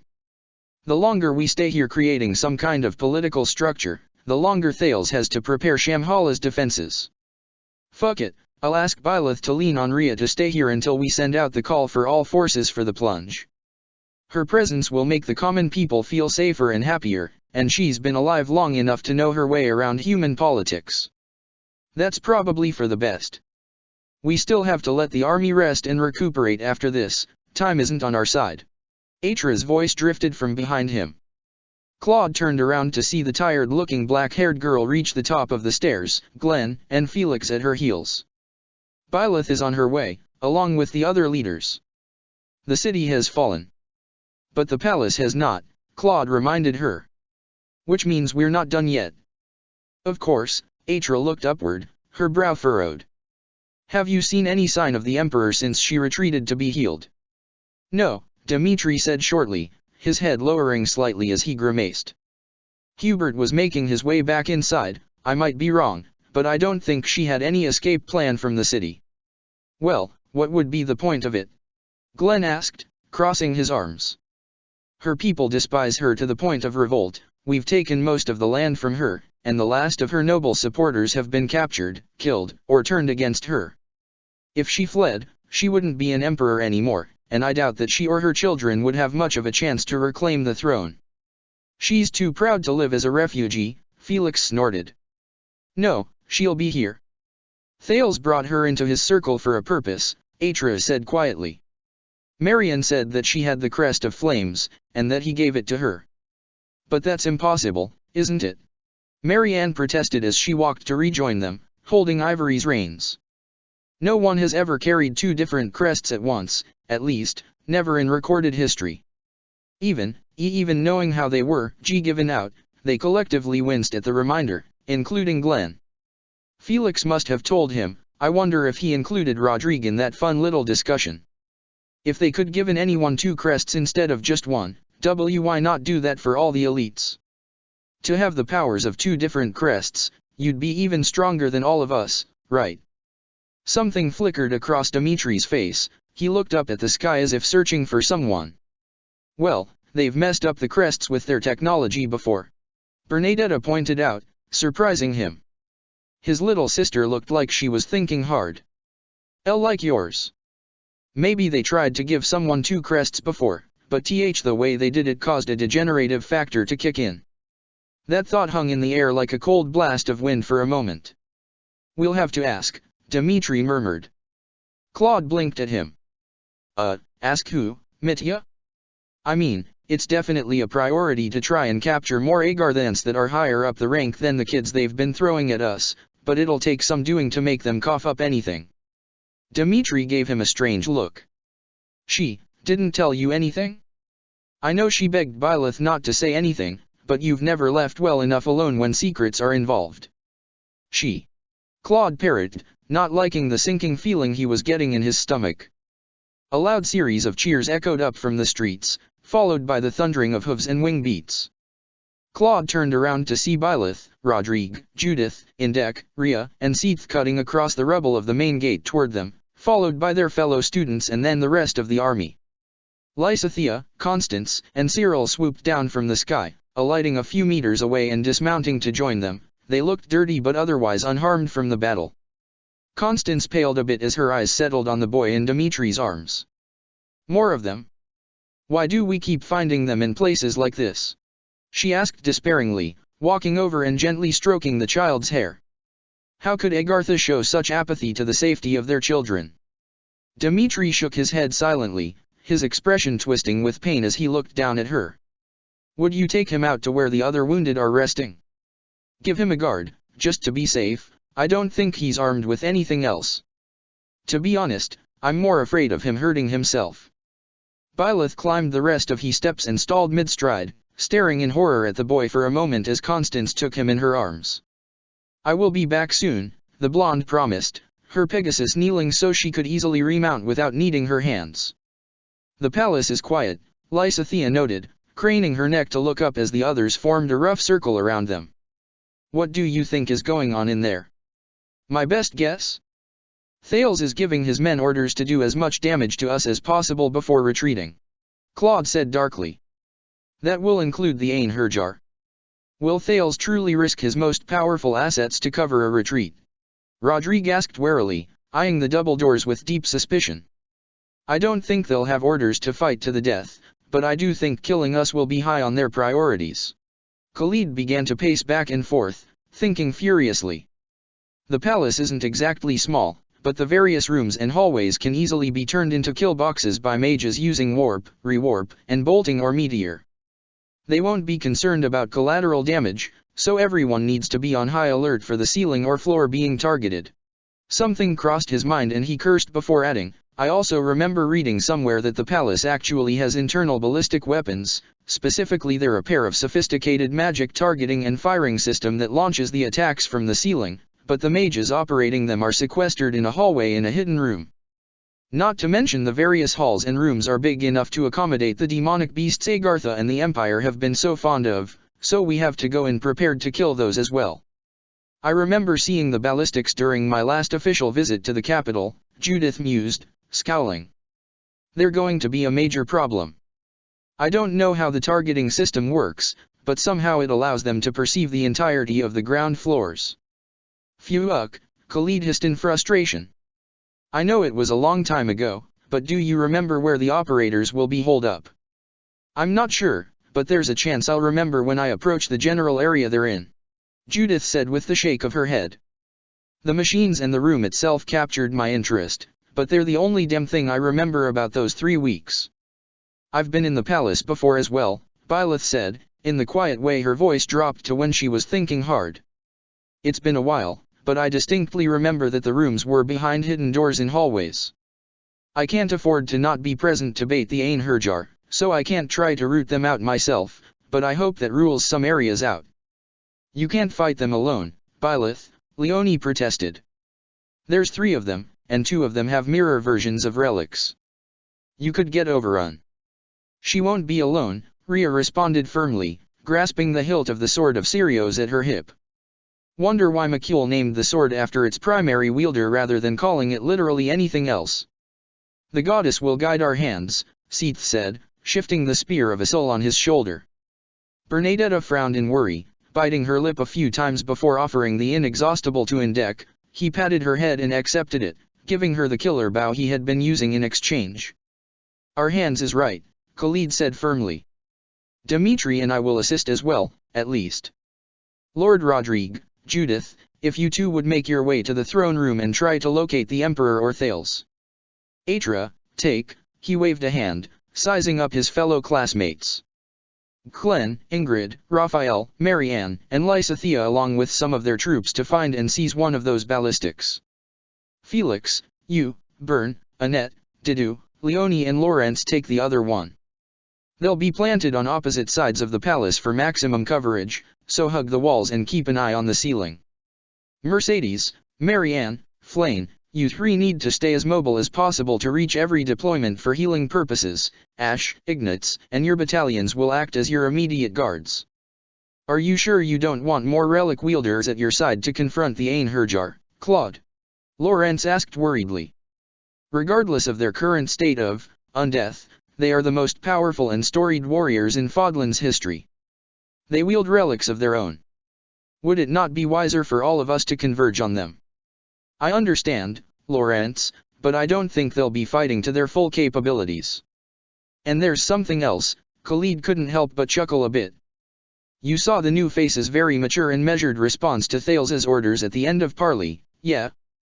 Leonie burst into snickers at the reminder. Rodrigue's expression wobbled a bit as though he dangerously close to doing the same.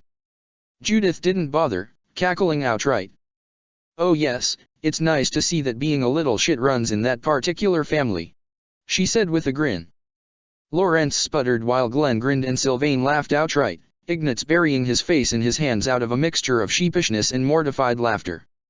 I love you too, Judith, Khalid retorted dryly with a grin, before becoming serious again. It made me wonder, though, exactly how much of the man known to history still exists in that living corpse. You saw that Falcon Knight in Lake Tutates, Lady Eisner. Did she behave in a way that struck you as odd? Not unnatural, odd. Like she was forfeiting, somehow. Byleth's brow furrowed, a dark look crossing her face. I'm not sure, what I remember is that she never made a sound, no taunting, no cries of pain or alarm, no acknowledgement of anything at all, and at the end of our fight, well, it wasn't really an end. She just stopped. Stopped in her tracks, turned tail, and left. And I know it was forfeit instead of fleeing, because I hadn't managed to get any real hits on her.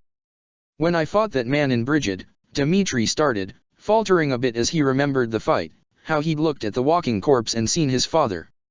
He said one thing to me. His voice was mangled by what I assume is rot in his vocal cords. Multiple people went very green at the gills at the thought, especially poor Ash who was scared enough by the mere idea of ghosts yet now found himself facing actual revenants. He said he couldn't stop. I thought so, Claude said, nodding slightly. Atra, what is the Agarthan army told about the Ainherjar? The fact that they have a name that the kids use suggests they weren't kept a closely guarded secret. Do you know anything about how they're reanimated? Atra crossed her arms. It's connected to the crest of flames, somehow. They have access to it, somehow, and they claim it has the power to both bestow life and return it to the lost. Supposedly the mind is largely intact, it's described to us as a sort of transcendence. Defiance of death itself. A troubled look crossed her face. But, we never see the Einherjar. I mean, they've never been deployed in my lifetime, but we're never even allowed to see them while they sleep. They're kept in frozen beds of a sort until they are deployed. If they have their minds, why not allow their families to visit and speak with them? He said that he can't stop, and Thales didn't just look angry when that one refused his order and insulted him, he looked shocked. As if that shouldn't have been possible. I really don't like where my mind is taking me, but at this point, I think Thales and his people are capable of anything. Khalid said darkly, pinching the bridge of his nose. I know it's risky to make assumptions, but I don't think the Einherjar are fighting for real. Not yet, anyway. Unless we manage to stop them here, I imagine the kid gloves will come off in Shamhala, whatever the reason they're on now is. Whatever is causing them to hesitate, Byleth said softly, we can only do our best to take advantage of it. If I were in their shoes, I would want nothing more than to be released from an unnatural unlife. Everyone, Dmitri said, raising his voice so the army at the foot of the stairs could hear him as well. Within these doors is the most dangerous conflict Adrestia has to offer us. The soldiers we fight within will be either desperate and furious, or utterly devoid of scruples, moral or otherwise. Yet this battle must be won, not only to free Fodlan from the threat of tyranny, but to save the common people of Adrestia from the clutches of Agartha. Be prepared for a bitter and terrible struggle, be prepared for the lowliest of tactics and the worst any army is capable of, and remember this. Each of you is ordered to return home alive. Let us finish this together. An earth-shaking roar, literally earth-shaking, Claude swore he felt the ground underneath his feet tremble, answered him as their loyal army raised their voices and their weapons in defiance and the determination for victory. Khalid grinned at their immediate circle. I have nothing to add, that covers all my feelings on the matter. Lady Eisner. She smirked, her golden green eyes blazing and providing a window to Suthi's mischievous laugh and her promise to protect them. Try and keep up. She responded with a grin. They were barely in through the front door when Byleth's head jerked up and she lunged to the side, yanking Claude along with her. He wasn't given a second to ask what she had seen, his whole vision was full of white as lightning crashed down to the ground he'd been standing on. Frantically he blinked his vision clear, thankfully he quickly found Dmitri and Lysithea, who'd been standing on his right, had been pulled to safety by Rodrigue. Well, that didn't take long. He cussed, regretting that they couldn't bring any of their mounts inside. Can anyone see the source of that? No. They're too far in. Byleth shouted. Everyone be on your guard, men are about to come pouring out of the side entrances. She drew the sword of the Creator and unleashed the blade directly at the wall that blocked off the massive ballroom on the other side, the stone shattered like so much glass and creating an opening as wide as 2 wagons side by side. You do know there are doors, right? Leonie teased even as she began to forge ahead. This is faster. Byleth responded in that adorable tone she used when she was being cheeky. Claude laughed and lunged forward, firing fail not at the first of the war masters that had been guarding the stairwell that was now buried under a ton of rubble. The man dropped like a rock while Claude twisted on his heel and shot down the other one as shouts of alarm rang out throughout the massive palace halls. To the throne room. Leonie scrambled up the rubble pile, dodging a fireball and shooting her brave bow back at the Gremmery who'd entered through a side door. Ignatz jumped out after her, easily sliding down the pile onto the floor and darting toward a war master who was heading their way. He slipped right under the man's haymakers and sliced his tendons with the wodu he wielded. Claude shot over Ignatz's head, causing him to yelp and glance over his shoulder to see another Gremmery collapse to the ground, her magic fizzling out. Byleth shot past him, swinging the sword of the Creator straight forward. The blade struck into the marble floor and unleashed a blinding explosion, the assassin standing in front of the statue, the war masters standing on either side of him and a bishop were swallowed up by the golden-orange fire he'd grown so familiar with the last several months. Byleth closed her eyes and murmured a prayer, an emerald gold haze shimmering around her as she spoke. A number of war masters, wow, there were a lot of those guys there, wasn't that just marvelous? Charged at her, chanting the Hresvleg name with feverish devotion. Claude twisted back and aimed fail not, humming as he felt his magic rush through the bow. Hold a grudge if you must, he murmured before letting the fallen star fly. He watched the arrow rip through them, having so aimed it as to tear through arms and legs and just drop them to the ground. If there's any hope to be lasting peace with Adrestia, should Edelgard's most loyal be killed or spared? I bet the other alliance lords will be split down the middle, arguing for either option. I know what Byleth will do. She'll give them back their lives in some fashion or another. It's part of the reason I love her so much. Rhea shot out of the entrance hall moments later, silver light trailing after the sword of Sirios. She cut off a warrior heading for Byleth, the sacred blade carving into the axe itself and shattering the blade neatly in two. Knocking the handle aside, Rhea followed that up with a haymaker to the face with her gauntlet-covered hand. The impact sent the man flying straight into the far wall. Aarg! Claude's heart jumped practically into his throat when a massive roar shook the building, the stomach-churning, fear-inducing howl characteristic of demonic beasts. Seconds later, the wall to the far right shattered, sending massive chunks of stone flying in all directions. Claude was nearly yanked off his feet by Dimitri, who pulled him away from a projectile the size of a horse. A flicker of blue light caught the corner of his eye directly in front of them. Cursing, he dropped to his knee and yanked Dimitri down with him. Thoron shot over their heads a moment later. Claude lifted Fail Not and fired in retaliation. The mage was thrown onto her back when the arrow struck home. "Thank you," Dimitri said, kissing the top of his head before standing up again. Claude let out a little chuckle, warmth rushing through his chest as he moved to follow suit. "Love you too, Mitya. Shall we?" The young king gave him a shark-toothed smile. "Leave some for us." Balthus laughed, swinging through Claude's peripheral vision to slam a 1-2 punch into the face of a warrior. Hilda shot past him seconds later, flinging a tomahawk across the floor into the stomach of another mage who'd taken aim at him. "I've got a point to prove." "There's no way you'll take out more people than me, Balti," Hilda yelled back, cackling. "I'm adorable and I have a relic, I have the high ground." "We'll see about that," the king of grappling retorted cheerfully. A pair of war masters rushed out of the double doors to the far left hallway, headed for them. Unfazed, Balthus raised his arms and punched forward, sending a blazing fist of magic that dropped one man to his knees, allowing him to engage in a punishing-looking fist fight. Hey! Keep an eye on the ceiling," Byleth shouted over at them, swinging the sword of the Creator in a wide circle around her. The attack slashed through half a dozen mages who'd been trying to surround her. A flurry of silver arrows slammed into the others, letting them fall to the ground. Indek drew the inexhaustible again, arrows flickering into existence as he took aim again. Seath cut down the Agarthan that had slipped out of the side room and taken aim at Byleth's back. Claude glanced upward, and cussed when he spotted a glow at one of the ceiling tiles.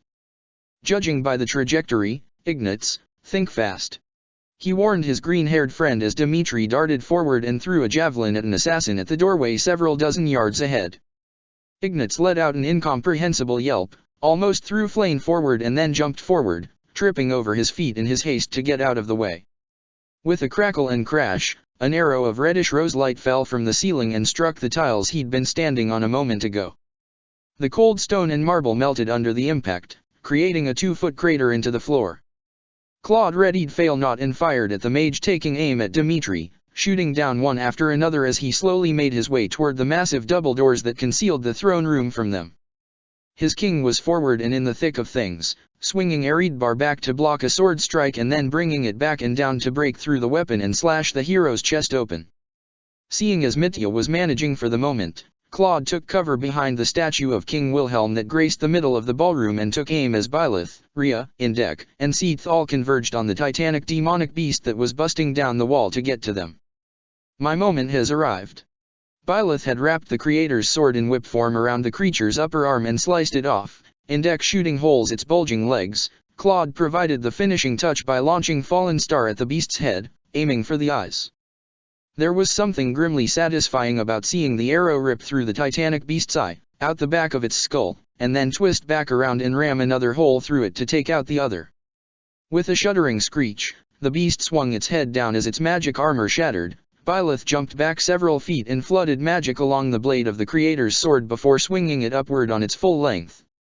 Suthisa's bones carved through the massive neck, which had to be at least as thick as a horse's whole body, maybe 3. These beasts were so stupidly huge, and cut off its head.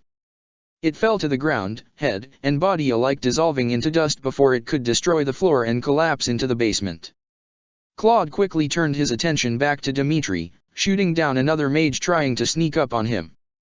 His king wasn't fazed in the slightest by the war masters that were forming a circle around him, raising Eridbar in a defensive stance as its power pulsed through its blade warningly.